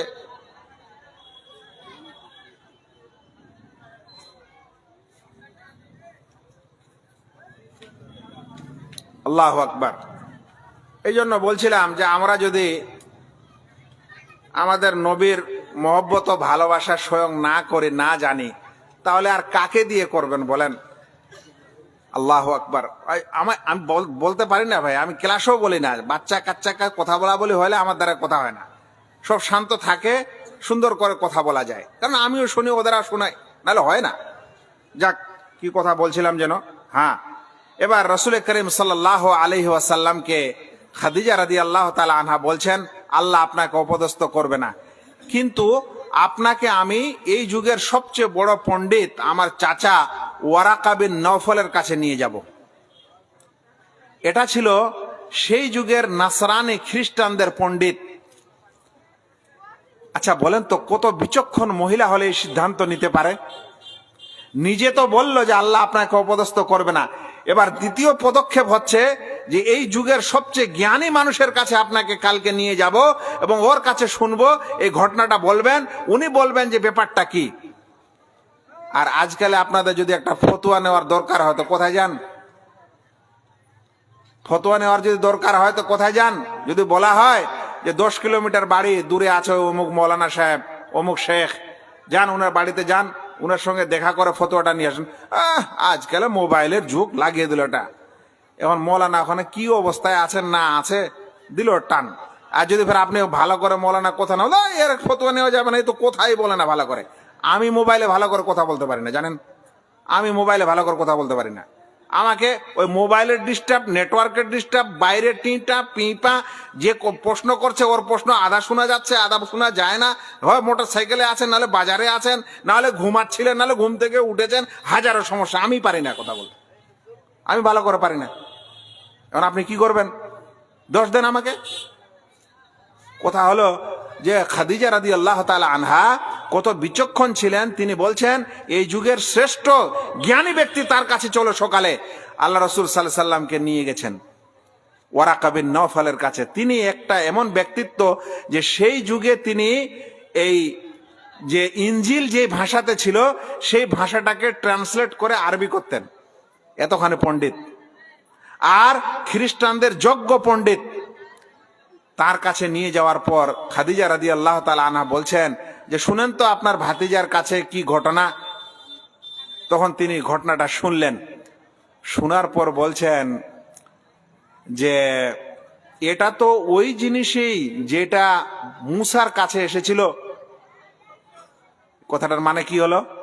মানে তুমি যা বলছো সেটা থেকে আমি বুঝতে পারছি যে নবী মূসার কাছে যে ফেরেশতা এসেছিল ওটা তোমার কাছে এসেছে, ওই জিনিসটাই এসেছে। তুমি ভবিষ্যতে নবী হবে, কিন্তু তোমার কওমের মানুষেরা, তোমার গোত্রের লোকেরা তোমাকে বাড়ি থেকে তাড়িয়ে দিবে। তো আল্লাহ রসুল শুনে চমকে গেছেন, বলছেন আওয়া মুখরেজি ইয়া কওমি, আমার আমার সম্প্রদায়রা আমাকে বাড়ি থেকে তাড়িয়ে দিবে? বলছে হ্যাঁ তাড়িয়ে দিবে, কিন্তু ওই সময় যদি আমি বেঁচে থাকি তাহলে আমি তোমার পুরা সাহায্য করব, যদি আমি ওই সময় বেঁচে থাকি। এই কারণে কিছু ওলামা বলছেন যে ওয়ারাকা বিন নওফল হলেন প্রথম মুমিন। ওয়ারাকা বিন নওফল হলেন প্রথম মুমিন, কারণ তিনি বিশ্বাস করলেন, কিন্তু এখনো নবুয়তের প্রচার হয়নি, তবে এটা নবী হওয়ার আলামত, এটাকে তিনি মেনে নিয়েছিলেন। আল্লাহ জানেন তার অবস্থা কি হবে, কিন্তু তিনি রাসূল সাল্লাল্লাহু আলাইহি সাল্লামের প্রতি ঈমানও এনেছিলেন এবং বলেছিলেন আমি বেঁচে থাকলে তোমার সম্পূর্ণ সাহায্য করব, কিন্তু তিনি আর পরে বেঁচে ছিলেন না। আর আল্লাহ রাসূল সাল্লাল্লাহু আলাইহি সাল্লামকে তার কওম মক্কা থেকে তাড়িয়ে দিয়েছিলেন। কোথায় গেলেন? মদিনায় চলে গেলেন। এই ছিল দূরদর্শিতা একজন মহিলার। সেজন্য মা ও বোনেরা যারা শুনছেন, মুসিবতের সময় অত প্রেশান হবেন না, মুসিবতের সময় অত কাঁদাকাটি করবেন না, বাচ্চার অসুখের সময় একেবারে আকাশ পাতাল সব এক করবেন না, ধৈর্য ধরবেন, সবরের সাথে কাজ নেবেন। কোথায় যেতে হবে, স্বামী বাড়িতে না থাকলে কাকে সাথে নিতে হবে, কোন ডাক্তারের কাছে যেতে হবে, এগুলা সব বুঝে সুঝে করবেন। এগুলা জ্ঞানী মানুষের পরিচয়। অল্পতে অধৈর্যশীল হবেন না। আর স্বামীর যখন দুঃখ আসবে, স্বামী যখন প্রেশান হবে, দেখতে পাবেন যে আজ ব্যবসা করে বাড়িতে ফিরেছে, মুখের চেহারাটা ভালো নাই, কাজ করে বাড়িতে এসছে চেহারাটা ভালো নাই, চাকরি করে বাড়িতে এসছে মনটা ভালো নাই, তো আপনি আবার বাড়িতে এসে সব সমস্যাগুলো ওই সময় শুরু করবেন না। এটা আমাদের মা ও বোনদেরকে যে কত বোঝানো যায় যে ভাই এটা মানুষের চেহারা দেখে তো বোঝা যায় যে লোকটা পেরেশান আছে, সমস্যা আছে। তো কোন সময় নিজের বাড়ির পেরেশানিগুলা স্বামীকে বলবেন, এটাও মানুষটা বুঝাতে হবে। আরে স্বামী এসেছে, হাত মুখ ধোক, খাওয়া দাওয়া খাক, শান্ত হোক, তারপরে বলেন। এখানে নবী এখনো হননি আমাদের রাসূল সাল্লাল্লাহু আলাইহি সাল্লাম, তার পূর্বে তার স্ত্রী কতখানি বিচক্ষণ। আচ্ছা ভাই, এরপরে এই ওহী শেষ, এই ঘটনাও ঘটলো, বাড়িতে আছেন আমাদের রাসূল সাল্লাল্লাহু আলাইহি সাল্লাম, প্রায় 6 মাস হতে যাচ্ছে, আর ওহী আসে না। তো আমাদের রাসূল সাল্লাল্লাহু আলাইহি সাল্লামের মনটা চাচ্ছে যে আবার আসুক, কিন্তু আর ওহী আসে না। তো আল্লাহ রাসূল সাল্লাল্লাহু আলাইহি সাল্লামকে বলা হয় বেচেন। আল্লাহ রাসূল মনে মনে একেবারে অধৈর্য হয়ে গেছেন যে আমার কাছে ওই জিনিস আসে না কেন। এই কারণেই আল্লাহ তাআলা গ্যাপ দিয়েছেন যে ওনার মধ্যে ভয় চলে যাক এবং আবার তিনি ওহী নেওয়ার এবং ওহী গ্রহণ করার তার মধ্যে একটা সাহসিকতা আসুক। এই জন্য এখন আর ওহী আসে না, আল্লাহ তাআলা গ্যাপিং করেছেন। প্রায় 6 মাস পর আল্লাহ রসুল একদিন আবার এক রাস্তা দিয়ে, এক ওয়াদি দিয়ে, 2 পাহাড়ের মাঝখান দিয়ে হেঁটে যাচ্ছেন। তারপরে তিনি দেখছেন যে আকাশের শূন্যতা যেন ভরে গেছে। তিনি বলছেন ওই ফেরেশতাকেই আমি দেখলাম যে ফেরেশতা গাড়ে হীরা এসেছিল, কিন্তু আজ তিনি আকাশে এমন ভাবে ডানা মেলে দিয়েছেন যে আকাশের যে শূন্যতা হয় সেই শূন্যতা ভরে গেছে। তার 600 ডানা আছে ফেরেশতা জিবরিল আলাইহিস সালামের। এরপর কি হলো, আল্লাহ রাসূল সাল্লাল্লাহু আলাইহি সাল্লামের প্রতি দ্বিতীয় ওহী আসলো। দ্বিতীয় ওহীতে বলা হলো ইয়া আইয়ুহাল মুজাম্মিল, হে কম্বল উড়নেওয়ালা। ওই যে কম্বল গায়ে দিয়ে আল্লাহ রাসূল ঘুমিয়েছিলেন ভয়ে, এখন দ্বিতীয়বার ওহী আসছে তো বলছেন ওই কম্বলওয়ালা, উঠো, নিজের কাপড় চোপড়কে পাক পবিত্র করো, আর এই দুনিয়ার মানুষ যারা মূর্তি সূর্তির পূজা করছে এদেরকে সতর্ক করো। আল্লাহ তাআলার পক্ষ থেকে দাওয়াত ও তাবলীগের হুকুম হয়ে গেল। ভাই, ইতিপূর্বে দাওয়াতের কথা আসেনি, এবার নিজের কওমকে বুঝাতে হবে। রাসূল করিম সাল্লাল্লাহু আলাইহি সাল্লাম কিভাবে সবকে বুঝাবেন? আগ্রহের সাথে এখানে যাচ্ছেন ওখানে যাচ্ছেন, কথা শুনছে না। একদিন আল্লাহ রসুল একটা পাহাড়ের উপর উঠে গেলেন। পাহাড়টার নাম ছিল সাফা পাহাড়। আরবের একটা আদত ছিল যে পাহাড়ে উঠে যদি কাউকে ডাক দেয় তাহলে সব মানুষ জমা হবে, কারণ তারা মনে করতো এটা বিপদের একটা সময় আছে কিছু। আজকালও আদিবাসীদের অনেক নিয়ম আছে, দেখবেন যদি ওরা আমের পাতা ঘুরিয়ে দেয় তাহলে কি হয়ে যায়, সবাই এক জায়গায় জমা হয়। তো আরবের আচারে ছিল যে পাহাড়ের উপর উঠে যদি কেউ চিৎকার দেয় তাহলে কিন্তু সব মানুষ হাজির হবে। আল্লাহ রসুল সাফা পাহাড়ে উঠেছেন, উঠার পর ডাক দিয়েছেন, সবাই হাজির। নিজের চাচা আবু লাহাবও চলে এসছে, বাকিরাও এসেছে, ছোট বড় সবাই। আল্লাহ রসুল বলছেন, আচ্ছা আমি আপনাদেরকে যদি একটা কথা বলি তাহলে আপনারা কি বিশ্বাস করবেন? তো সবাই বলছেন, না, তুমি তো কোনোদিন মিথ্যা কথা বলো না, তুমি তো আমাদের কাছে সত্যবাদী মানুষ, হ্যাঁ আমরা বিশ্বাস করব। বলছেন যে আমি যদি বলি যে এই পাহাড়ের পিছনে কিছু লস্কর আছে যারা আপনাদের উপর আক্রমণ করতে চাচ্ছে, তো আপনারা কি আমাকে বিশ্বাস করবেন? তো বলছে, হ্যাঁ বিশ্বাস করব, আপনি সত্যবাদী। বলছে, যদি আপনারা আমাকে বিশ্বাস করেন তাহলে আপনারা যা কিছুর ইবাদত বন্দেগী করছেন এগুলা ছাড়তে হবে, যদি না ছাড়েন তাহলে জাহান্নামের আগুন পিছন থেকে আপনাদের এইভাবেই ধাওয়া করবে, এইভাবেই ধাওয়া করছে, আপনারা জাহান্নামে যাবেন, আপনারা এগুলা ছাড়েন। যখন এই কথা বলে দিলেন তখন নিজের চাচা স্বয়ং আবু লাহাব বলো, আলে হাদা জামাতানা তাব্বান লাক, এ কারণেই জমা করেছিল আমাদেরকে, তোমার বরবাদি হোক, তোমার ধ্বংস হোক। আচ্ছা ভাই, এতগুলা লোক আপনারা জমা হয়েছেন, এখানে যদি আমারও চাচা থাকতো আর এতগুলা লোক জমা হতো, আর যদি আমি আপনাদের একটা দিনের মাসলা বুঝাচ্ছি, এই সময় আপনারা বাদ দিয়ে যদি আমার নিজের চাচাটাই বলে যে এই কারণে ডেকেছিলে, তোমার ধ্বংস হোক, আমি গেলাম, তাহলে বাকি লোকেরা কি হবে? বাকি লোকদের কি অবস্থা হবে ভাই? নিজের চাচা এই কথা বলে দিল, দেওয়ার পর চলে গেল, ইমান কেউ আনছে না। আল্লাহ রসুল সাল্লাল্লাহু আলাইহি ওয়াসাল্লাম খুব কষ্ট পেয়েছেন, অনেক তাকলিফ পেয়েছেন, মানে যাকে বলা হয় যে শেষ তাকলিফ পাওয়া, একেবারে তিনি মায়ুস, একেবারে তিনি মানে যাকে বলে যে সব নিরাশ হয়ে বসে আছেন।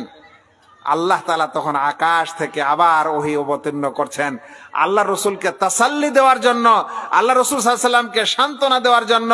ওই সময় সূরা লাহাব নাজিল হচ্ছে। আল্লাহ বলছেন, তাব্বাত ইয়াদা আবি লাহাবিন ওয়া তাব, যে মানুষ তোমাকে বলে গেল হে মুহাম্মদ যে তোমার হাত ধ্বংস হোক, আল্লাহ তাআলা কোরআনের আয়াত নাজিল করে বলছেন, তাব্বাত ইয়াদা আবি লাহাবিন ওয়া তাব, ওই আবু লাহাবেরই দুই হাত ধ্বংস হোক। যে তোমাকে বলে গেল কি তোমার হাত ধ্বংস হোক, আল্লাহ আয়াত নাজিল করে বলছেন যে যে বলেছে ওই আবু লাহাবেরই দুই হাত ধ্বংস হোক। তারপরে তাব্বাত ইয়াদা আবি লাহাবিন ওয়া তাব মা আগনা আনহু মালুহু ওয়া মা কাসাব, তার মাল সম্পদ এবং যা কিছু ইনকাম করেছে কোনো কিছুই তার কাজে দিবে না, কোনো কিছুই তার কাজে দিবে না। ওর অহংকার ছিল তার মাল সম্পদের, তার ইত্যাদির, এগুলার কোনো কাজে দিবে না। এবং সেও জাহান্নামে যাবে, ওর স্ত্রীও জাহান্নামে যাবে, এবং তাদের গোলাতে রশি হবে, জাহান্নামের আগুন হবে এবং জাহান্নামের লকড়ি হবে। আল্লাহ রসুল সাল্লাল্লাহু আলাইহি ওয়াসাল্লামের মনে একটা সান্ত্বনা পেল। তারপরে দাওয়াত তাবলীগের কাজ করছেন, এত কষ্ট, ইমান আনে না। সবচেয়ে প্রথমে ইমান আনলেন তো তার স্ত্রী খাদিজা রাদিয়াল্লাহু তাআলা আনহা। তারপরে নিজের একজন দোস্ত, যার সহপাঠীর জন্য দোস্ত ভালো রাখতে হয়, আবু বকর রাদিয়াল্লাহু তাআলা আনহু, দোস্তের মধ্যে তিনি ইমান এনেছেন। আর বাচ্চাদের মধ্যে নিজের চাচাতো ভাই আলী রাদিয়াল্লাহু তাআলা আনহু ইমান এনেছেন। আর মুষ্টিময় দু চারজন গরিব মানুষ, বেলাল ইত্যাদি, এরা আর মানুষ ইমান আনে না, আনে না তো আনে না। 10 বছর দাওয়াত তাবলীগ হচ্ছে মক্কায়, মানুষ ইমান আনতে চানে না। তখন আল্লাহ রসুল সাল্লাল্লাহু আলাইহি ওয়াসাল্লাম তায়েফে চলে গেলেন যে এখানে যখন হচ্ছে না তো একটু ওখানে যাই। ওখানে গিয়ে এমন করে তাকে মারা হলো, অপদস্থ করা হলো যে তিনি জুতা জাম হয়ে গেছিল তায়েফ থেকে আসার সময় রক্তে, এবং সেখান থেকে ফিরে আসলেন। মক্কার মানুষেরা দেখছে এই মুহাম্মদ তো দাওয়াত কিছুতেই ছাড়ে না, তো যখন ছাড়ে না তাহলে কিছু একে লোভ টোভ দেওয়া যাক। কি লোভ দিবেন? কোনো সময় টাকার লোভ, যেমন আজকালকে পার্টিতে দেওয়া হয়, আমাদের ওই পার্টি ছেড়ে দেন, আমাদের কাছে আসেন, নেন এত কোটি টাকা, এমএলও ভাঙেন, এমপিও ভাঙেন। আমাদের রাসূল সাল্লাল্লাহু আলাইহি ওয়াসাল্লামকে টাকা দেওয়া হলো। আবার দ্বিতীয় লোভ দেওয়া হচ্ছে যে সবচেয়ে ভালো সুন্দরী মেয়ে চাও, ওকে বিবাহ দিব, ওখানেও কিছু হয় না। আবার বলছে এই দিব সেই দিব, যখন দেখলো কিছুই হচ্ছে না তখন বলছে একে বয়কট করো।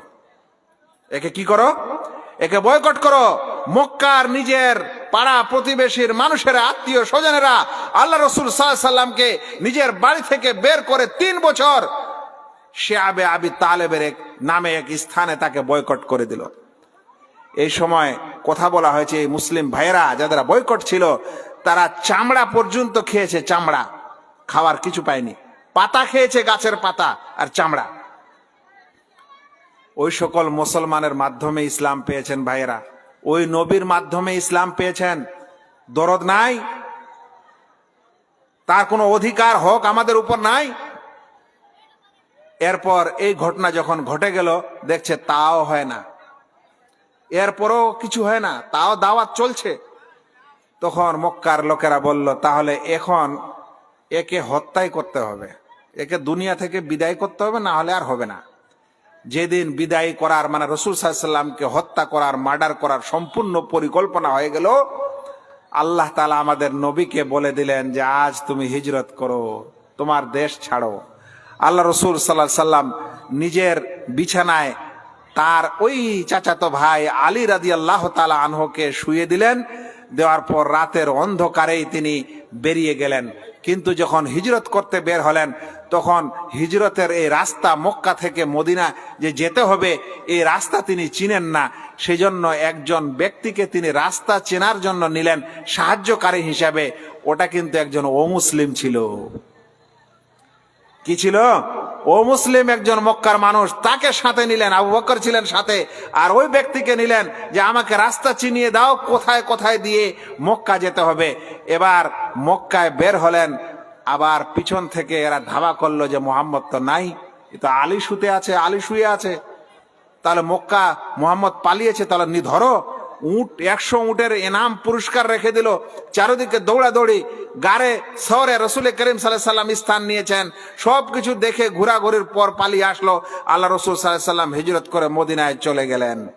এই হিজরতের ঘটনাটাই একটা বক্তৃতার দরকার, কিন্তু ওটা কি আমি বলতে পারবো? কারণ আমাকে গোটা জীবনটাই যেতে হবে। এই জন্য আমি প্রায় চলে এসেছি 50 বছর বয়সে, এই শুরু থেকে 50-এ চলে এসেছি। অনেকগুলা জিনিস মানে মাঝখানে হজব করে দিয়ে, মাঝখানে কেটে দিয়ে।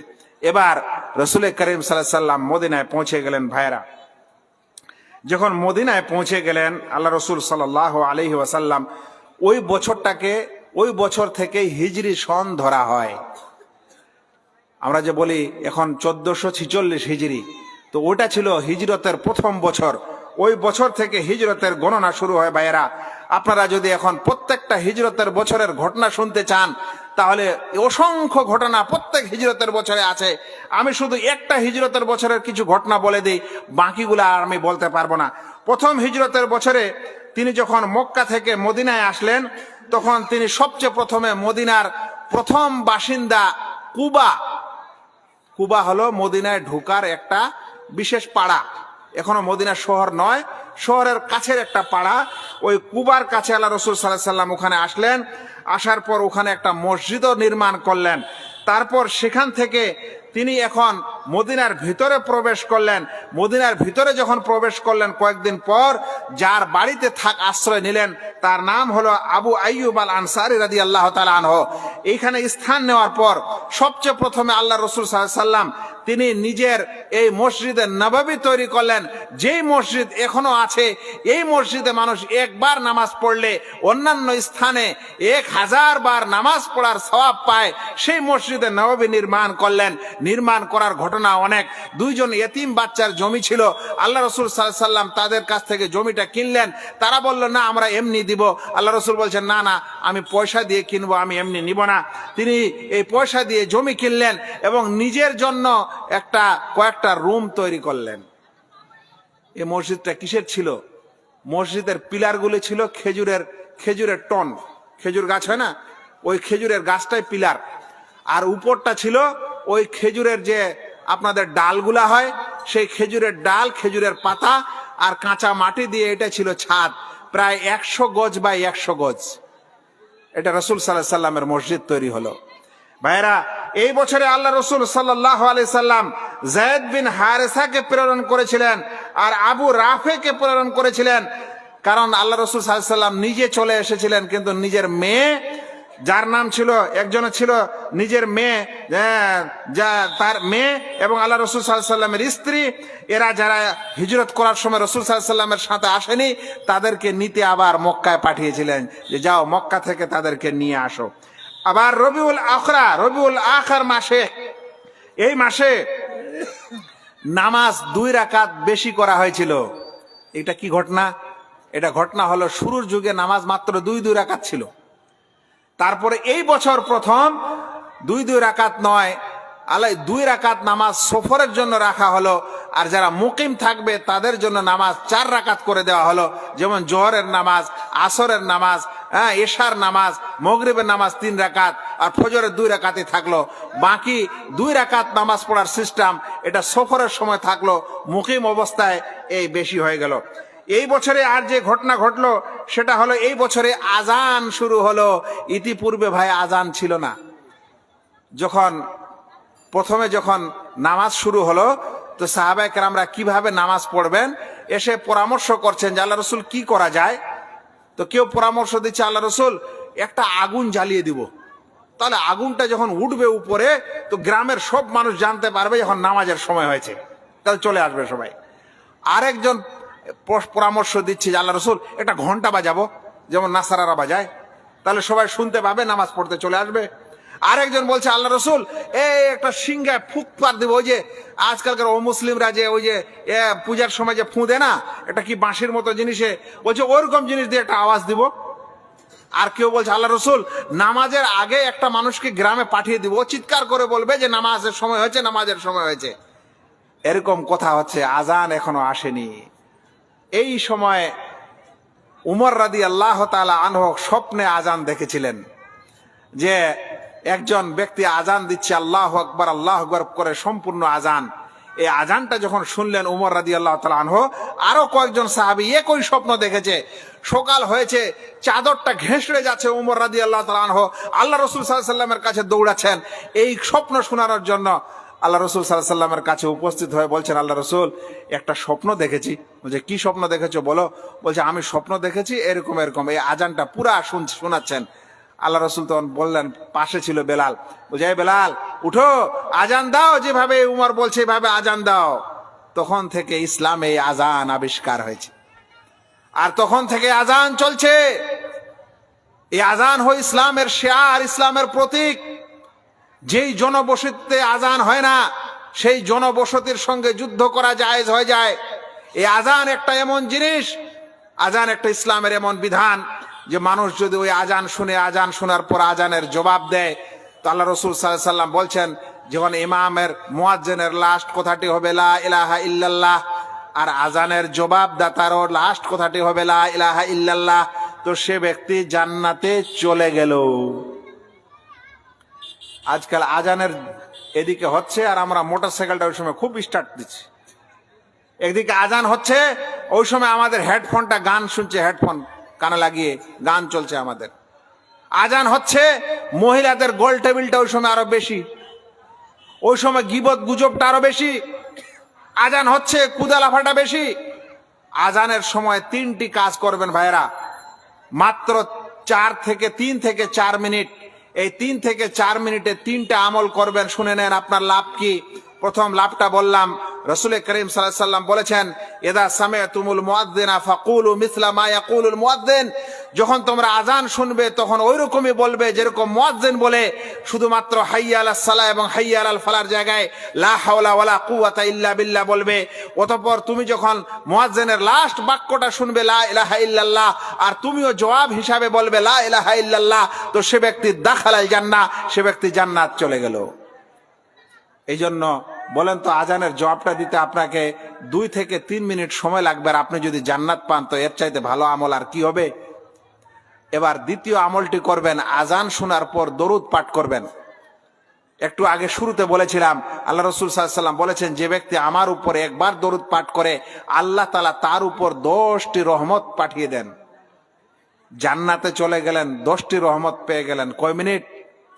তারপরে আজানের দোয়া পাঠ করবেন, আল্লাহুম্মা রাব্বা হাযিহিদ দাওয়াতিত তাম্মা ওয়াস সালাতিল কাইমা আতি মুহাম্মাদানিল ওয়াসিলা। এই জানেন, এই জায়গাটাতে এসে আমরা আমাদের নবীর জন্য দোয়া করি, হে আল্লাহ আমার নবীকে ওসিলা দান করো। এই ওসিলা কি জিনিস? আল্লাহ রাসূল সাল্লাল্লাহু আলাইহি ওয়াসাল্লামকে জিজ্ঞাসা করা হলো। আল্লাহ রাসূল সাল্লাল্লাহু আলাইহি ওয়াসাল্লাম বলছেন, ওসিলা হচ্ছে মানজিলাতুন ফিল জান্নাহ, জান্নাতে একটা বিশেষ স্থানের নাম, একটা সুমহান মর্যাদার নাম। পৃথিবীর একজন মানুষই এটা পাবে, আর আশা করি এটা আমি পাবো।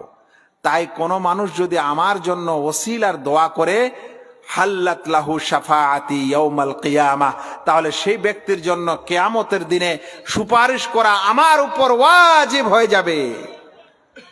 ভাই, আজানের জবাব দিলেন, তারপরে দরুদ পাঠ করলেন, তারপরে আজানের দোয়াটা পাঠ করলেন। দোয়াটা পাঠ করলে আল্লাহ রাসূল সাল্লাল্লাহু আলাইহি ওয়াসাল্লাম আপনার জন্য সুপারিশ করবেন। আজ দুনিয়ার মানুষ সুপারিশ করতে যাচ্ছে, কার কাছে সুপারিশ নেবে? একটা পীর ধরি। ভাই, আপনার পীর সুপারিশ করবে এই কথা কে বলল? এখানে আমাদের নবী সাল্লাল্লাহু আলাইহি সাল্লাম বলছেন, আমি তোমার জন্য সুপারিশ করব যদি তুমি আজানের পর এই আজানের দোয়া পাঠ করো। ওইদিকে কোরআন সুপারিশ করবে, ওইদিকে রোজা সুপারিশ করবে। আমরা এগুলাকে সুপারিশকারী মনে করি না, আমরা সুপারিশকারী মনে করছি একটা মানুষকে। আল্লাহ বুঝার তৌফিক দিক এই সকল সম্প্রদায়কে। এরা নবীকে সুপারিশকারী মনে করবে না, মনে করবে অন্য কাউকে। নবীর সুপারিশ পাওয়ার জন্য যে আমল করতে হবে সেই আমল ছেড়ে দিয়ে অন্য আমল করবে। আল্লাহ বুঝার তৌফিক দান করুক। ভাইরা, এই হিজরতের প্রথম বছরে এরকম আরো বিভিন্ন কাজ হলো। তাহলে প্রথম হিজরতেও কাজ হলো, দ্বিতীয় হিজরি বছরেও হলো, তৃতীয়ত হলো, চতুর্থত হলো। এবার দশম হিজরি যখন আসলো তখন রাসূল করিম সাল্লাল্লাহু আলাইহি সাল্লামের জীবনীটার শেষ। ওই দশম হিজরির কিছু কথাই আমি আপনাদের কাছে বলে আমার আলোচনা শেষ করে দিব, কারণ মাঝখানের গুলো আর বলার সুযোগ নাই। তবে এই মাঝখানে রাসূল করিম সাল্লাল্লাহু আলাইহি সাল্লামের 23 বছর, এটা সংগ্রামী জীবন। 10 বছর মক্কায় আর 13 বছর মদিনায়। যেই সংগ্রামী জীবনের কারণেই আজ ইসলাম এই আপনাদের কি জায়গা যেন, এটা কি থানা? হ্যাঁ, এই জালাদি পাড়া না কি বলছেন? জালাদিপুর। নতুন জালাদিপুরেও এই আপনারা আর আমরা। আর যদি উনি না আসতেন, ওনার সংগ্রাম না হতো, তারপরে তার সাহাবারা এই দায়িত্ব পালন না করত, তো আমাদেরকে ওই জাহান্নামের লোকড়ি হতে হতো।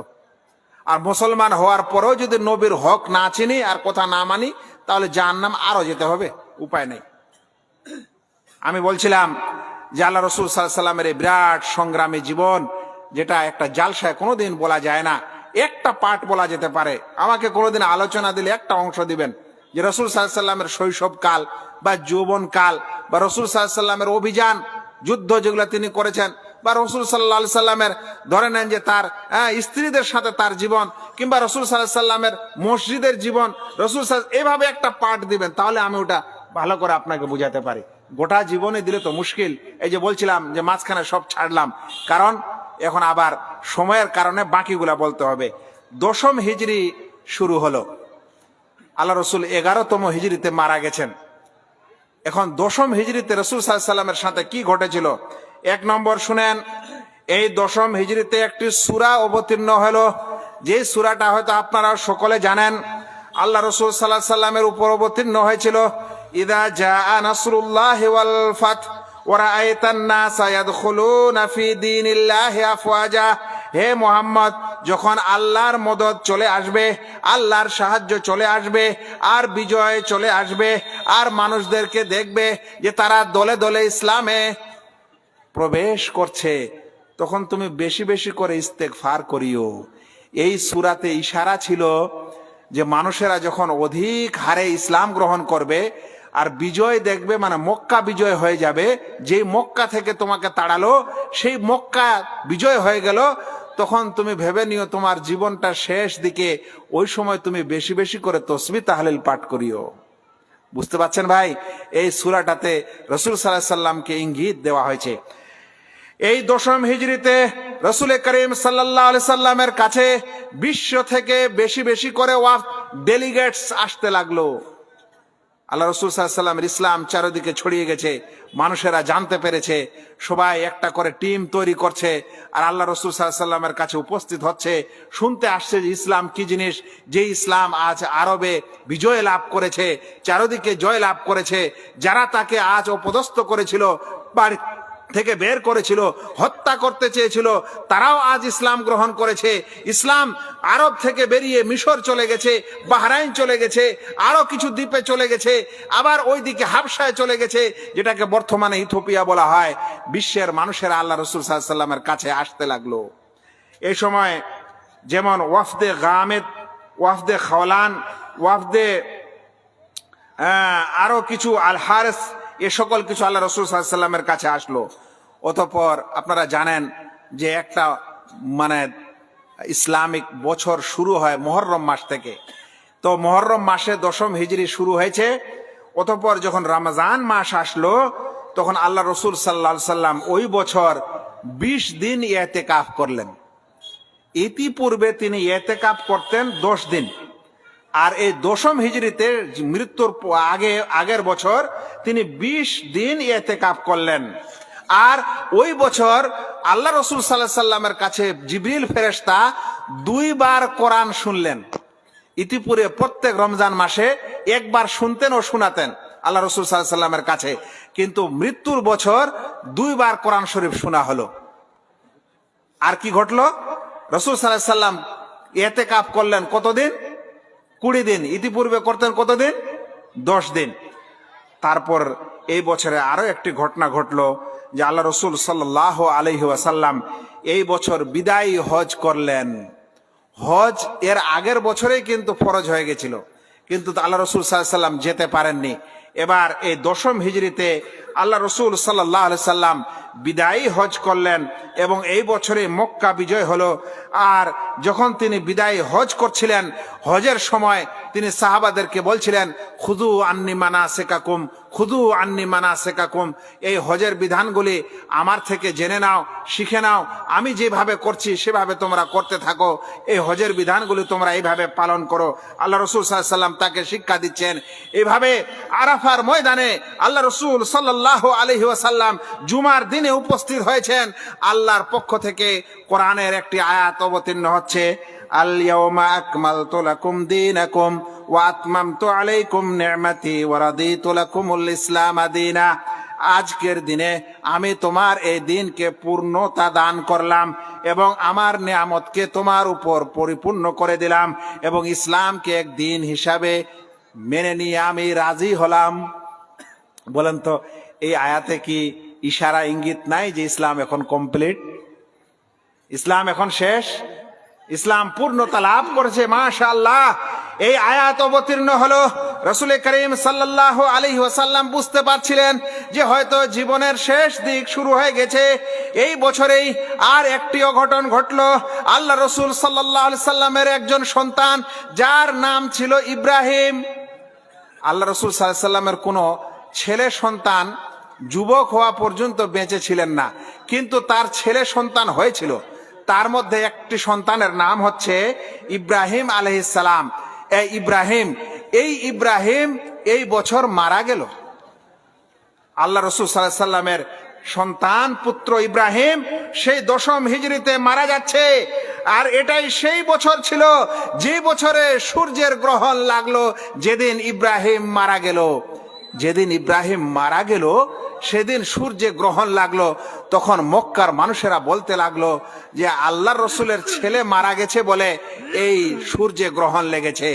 তখন আল্লাহ রসুল সাল্লাল্লাহু আলাইহি ওয়াসাল্লাম সূর্য গ্রহণের নামাজ আদায় করলেন।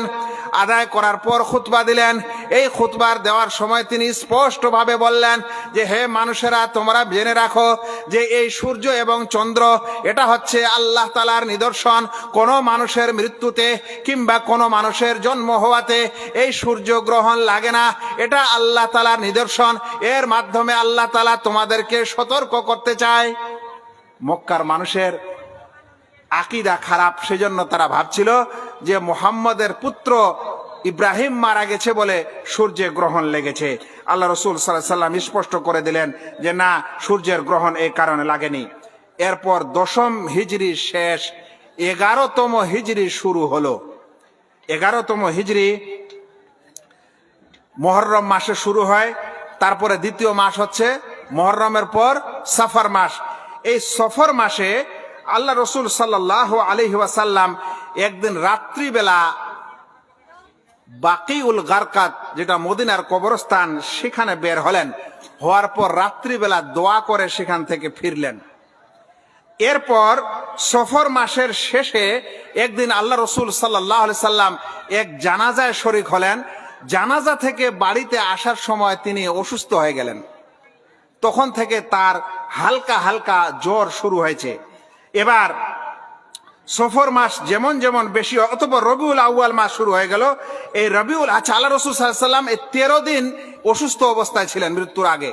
এই 13 দিনের মধ্যে রবিউল আউয়াল মাস শুরু হলো, আর আল্লাহ রাসূল সাল্লাল্লাহু আলাইহি সাল্লামের রোগ ব্যাধি বেড়ে গেল। তখন আল্লাহ রাসূল সাল্লাল্লাহু আলাইহি সাল্লাম মাইমুনা রাদিয়াল্লাহু তাআলা আনহার ঘরে ছিলেন। সময়ের 5 মিনিট লাগবেই, এটা অবশ্যই 5 মিনিট আগে বলবেন।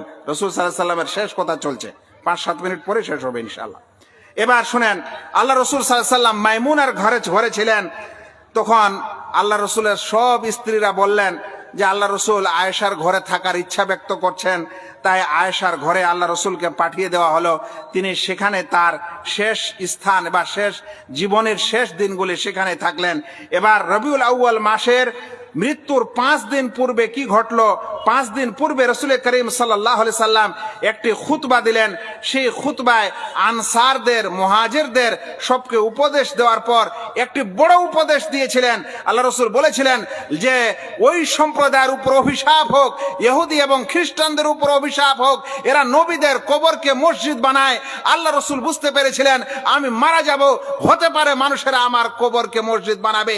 এই জন্য রাসূল করিম সাল্লাল্লাহু আলাইহি সাল্লাম বলছেন আনাল্লাহুল ইয়াহুদা ওয়ান নাসারা, আল্লাহ ইহুদি এবং খ্রিস্টানদের উপর অভিশাপ, কারণ এরা তাদের নবীদের কবরকে মসজিদে বানিয়েছে। আমার কবরকে এরকম তোমরা মসজিদে বানিয়ে রূপান্তরিত করো না। রবিউল আউয়াল মাস প্রায় শেষ হতে গেল, এখন আর কয়েকদিন বাকি আছে। এরকম সময় আল্লাহ রাসূল সাল্লাল্লাহু আলাইহি সাল্লাম নিজের রুম থেকে মসজিদে যেতে পারছেন না, অসুখ এত বেশি। আল্লাহ রাসূল বললেন আবু বকরকে নামাজ পড়াতে বলো। আবু বকর রাদিয়াল্লাহু তাআলা আনহু নিজের রাসূল সাল্লাল্লাহু আলাইহি সাল্লামের জীবদ্দশাতেই তিনি কয়েকদিন ইমামতি করলেন এবং লোকদেরকে নামাজ পড়ালেন। তারপরে এই দিনেই, এই সপ্তাহেই একদিন আল্লাহ রাসূল সাল্লাল্লাহু আলাইহি সাল্লাম একটু শরীরটা সতেজ মনে করলেন। তখন 2 জন সাহাবী, একজন হচ্ছেন আব্বাস আর দ্বিতীয়জন হচ্ছেন আলী রাদিয়াল্লাহু তাআলা আনহু, ওই 2 জনকে ডাকলেন। তাদের 2 কাঁধে হাত রেখে মসজিদে উপস্থিত হয়েছেন। আবু বকর নামাজ পড়াচ্ছে। আল্লাহ রাসূলকে আসতে দেখে আবু বকর পিছে হটতে চাচ্ছিলেন। আল্লাহ রাসূল বললেন না, নিজের স্থানে থাকো। আল্লাহ রাসূল সাল্লাল্লাহু আলাইহি সাল্লাম আবু বকরের পাশে বসে গেলেন। বসে বসে তিনি নামাজ পড়াতে লাগলেন। আবু বকর দাঁড়িয়ে আছেন, পিছনের সাহাবীরা আবু বকরকে দেখে ইক্তেদা করছে, আর আবু বকর রাদিয়াল্লাহু তাআলা আনহু আল্লাহ রাসূল সাল্লাল্লাহু আলাইহি সাল্লামকে দেখে ইক্তেদা করে নামাজ আদায় করলেন। ভাইরা, এরপর আল্লাহ রাসূল সাল্লাল্লাহু আলাইহি সাল্লামের শেষ দিন ইয়াউমুল ইসনাইন, অর্থাৎ সোমবার তিনি মারা গেছিলেন। সোমবার তিনি জন্ম হয়েছিলেন। এই সোমবার উপস্থিত হলো। বুখারীর হাদিসে আয়েশা রাদিয়াল্লাহু তাআলা আনহা থেকে বর্ণনা হয়েছে যে আল্লাহ রাসূল সাল্লাল্লাহু আলাইহি সাল্লামের শেলো, অর্থাৎ আয়েশার ভাই আব্দুর রহমান, তিনি ওই দিনে আল্লাহ রাসূল সাল্লাল্লাহু আলাইহি সাল্লামের বাড়িতে আসলেন। দেখছেন যে আল্লাহ রাসূল সাল্লাল্লাহু আলাইহি সাল্লাম কে আয়েশা রাদিয়াল্লাহু তাআলা আনহা তার এই কোলে, তার উরুতে মাথা রেখে, আল্লাহ রাসূলের মাথা রেখে আয়েশা রাদিয়াল্লাহু তাআলা আনহা ধরে আছেন আল্লাহ রাসূলকে। আর যখন এই আব্দুর রহমানকে আসতে দেখলো, তখন আব্দুর রহমান দাঁতন করছিল, মিসওয়াক করছিল। আল্লাহ রাসূল দেখে, ওই মিসওয়াক করা দেখে তার মন হচ্ছিল যে সেও মিসওয়াক করবে। তারা বুঝতে পারলেন তাকে একটা মিসওয়াক দেওয়া হলো, কিন্তু তিনি চিবাতে পারছেন না। তখন আয়েশা রাদিয়াল্লাহু তাআলা আনহা চিবিয়ে দিলেন, তারপরে মিসওয়াক করলেন সুন্দর করে। মিসওয়াক যখন শেষ হয়ে গেল, আয়েশা রাদিয়াল্লাহু তাআলা আনহা বলছেন যে এর চেয়ে সুন্দর করে মিসওয়াক করতে আর আমি দেখিনি। এরপর মিসওয়াক শেষ হয়ে গেল, দাঁতন করা শেষ হয়ে গেল। এরপর আল্লাহ রসুল সাল্লাল্লাহু আলাইহি সাল্লাম তার হাতকে, তার আঙ্গুলকে আকাশের দিকে তুলে বললেন, ফির রাফিকিল আলা। অর্থাৎ এই সময় ফেরেশতা আমাদের নবী সাল্লাল্লাহু আলাইহি সাল্লামকে এ কথা বলতে এসেছিলেন যে আপনি যদি জীবনের এই দুনিয়ার জীবনে বাঁচতে চান তো আপনার নবীকে এটা ইখতিয়ার দেওয়া আছে যে তারা এই দুনিয়ার জীবনে বেঁচে থাকতে পারে। কিন্তু আল্লাহ রসুল ইশারা করছে, বলছেন যে না, আমি দুনিয়ার জীবন চাই না, আমি রাফিকে আলা, এই সমূহান উপরে যিনি আমার রব আছেন আমি তারই সঙ্গী হতে চাই। এইবার তিনি 3 বার এই কথাটি বলার পর তার নিঃশ্বাস সেখানেই শেষ হয়ে যায়। আল্লাহ রসুল সাল্লাল্লাহু আলাইহি সাল্লাম এই পৃথিবী থেকে বিদায় নেন। এটা ছিল রসুল করিম সাল্লাল্লাহু আলাইহি সাল্লামের শেষ আমল এবং শেষ কথা। আয়েশা রাদিয়াল্লাহু তাআলা আনহা বলছেন, মাতান নবী সাল্লাল্লাহু আলাইহি সাল্লাম ওয়া ইন্নাহু লাবাইনা হাকিনাতি ওয়া যাকিনাতি। আল্লাহ রাসূল সাল্লাল্লাহু আলাইহি সাল্লাম মারা গেছেন এই অবস্থায় যে তার মাথা আমার এই থুতনি এবং আমার এই গলদেশের মাঝখানে ছিল। এখানে মাথা রেখে আমার রাসূল সাল্লাল্লাহু আলাইহি সাল্লাম এই দুনিয়া থেকে বিদায় নিয়েছেন। হে আল্লাহ, আমরা আমাদের নবীকে দেখিনি। হে আল্লাহ, আমরা আমাদের নবীকে দেখিনি, কিন্তু তিনি আমাদের বলেছেন যে আমার উম্মতের মানুষেরা দাড়ি রাখবে, তাই আমরা দাড়ি রেখেছি। দুনিয়ার মানুষ অপদস্থ করে কিন্তু আমরা সহ্য করি। আমাদের নবীকে আমরা দেখিনি, তিনি বলেছেন গিটের উপর কাপড় পরো, তাই আমরা গিটের উপর কাপড় পরি। হে আল্লাহ, আমরা আমাদের এই নবীর সম্মানে এবং নবীর ভালোবাসায় কাজ করি। হে আল্লাহ, তোমার নবীকে আমরা দেখিনি, কিন্তু তিনি আমাদের যা কথা বলেছেন আমরা সেটা মানার যথাসাধ্য চেষ্টা করে। আল্লাহ, আমাদের অন্তরে যদি তার নবীর ভালোবাসা থাকে, আমাদের অন্তরে যদি আপনার নবীর ভালোবাসা থাকে, সম্মান থাকে, আল্লাহ, তাহলে তুমি আমাদের এই নবীর শাফাআত আমাদেরকে নসিব করিও, তার সাথে আমাদেরকে জান্নাত যাওয়ার তৌফিক দান করিও। ওই সম্প্রদায়ের মধ্যে করিও যেই সম্প্রদায়কে রাসূল করিম সাল্লাল্লাহু আলাইহি সাল্লাম সর্বপ্রথমে নিয়ে এই জান্নাতের দরজা খুলে জান্নাতে প্রবেশ করবেন। হে আল্লাহ, আমাদেরকে সত্যিকারে তোমার নবীর উম্মত হয়ে বাঁচার তৌফিক দান করো। নবীর নাম বুকে লিখলে নবীর মহব্বত হয় না, নবীর নাম কোনো ঝান্ডায় লিখে তার গাড়িতে বাড়িতে লটকে দিলে নবীর প্যার ও মহব্বত হয় না। যে মানুষ নবীকে ভালোবাসতে চায় সে যেন অন্তর দিয়ে ভালোবাসে, আদেশ নিষেধ আছে সেগুলো যেন পালন করে, তাহলে নবী সাল্লাল্লাহু আলাইহি সাল্লামকে ভালোবাসা হয়। আমি আজ আমার বক্তব্য এখানে শেষ করলাম। আসসালামু আলাইকুম ওয়া রাহমাতুল্লাহি ওয়া বারাকাতুহু। ওয়া আলাইকুম আসসালাম ওয়া রাহমাতুল্লাহি ওয়া বারাকাতুহু। মাশাআল্লাহ, জাযাকাল্লাহ, বারাকাল্লাহ। মুহতারাম শেখ আব্দুল রকিব মাদানী সাহেব হাফিজাহুল্লাহ ওয়া তাআলা দীর্ঘ সময় ধরে আপনাদের সামনে নবী করিম সাল্লাল্লাহু আলাইহি ওয়াসাল্লামের জীবনী নিয়ে আলোচনা করলেন। এই জীবনী 1-2 ঘন্টাতে নয়, 1 সপ্তাহ, মাস লেগে যাবে, তবুও শেষ করা যাবে না। যাই হোক, আমাদের আজকের জালসার প্রধান আকর্ষণ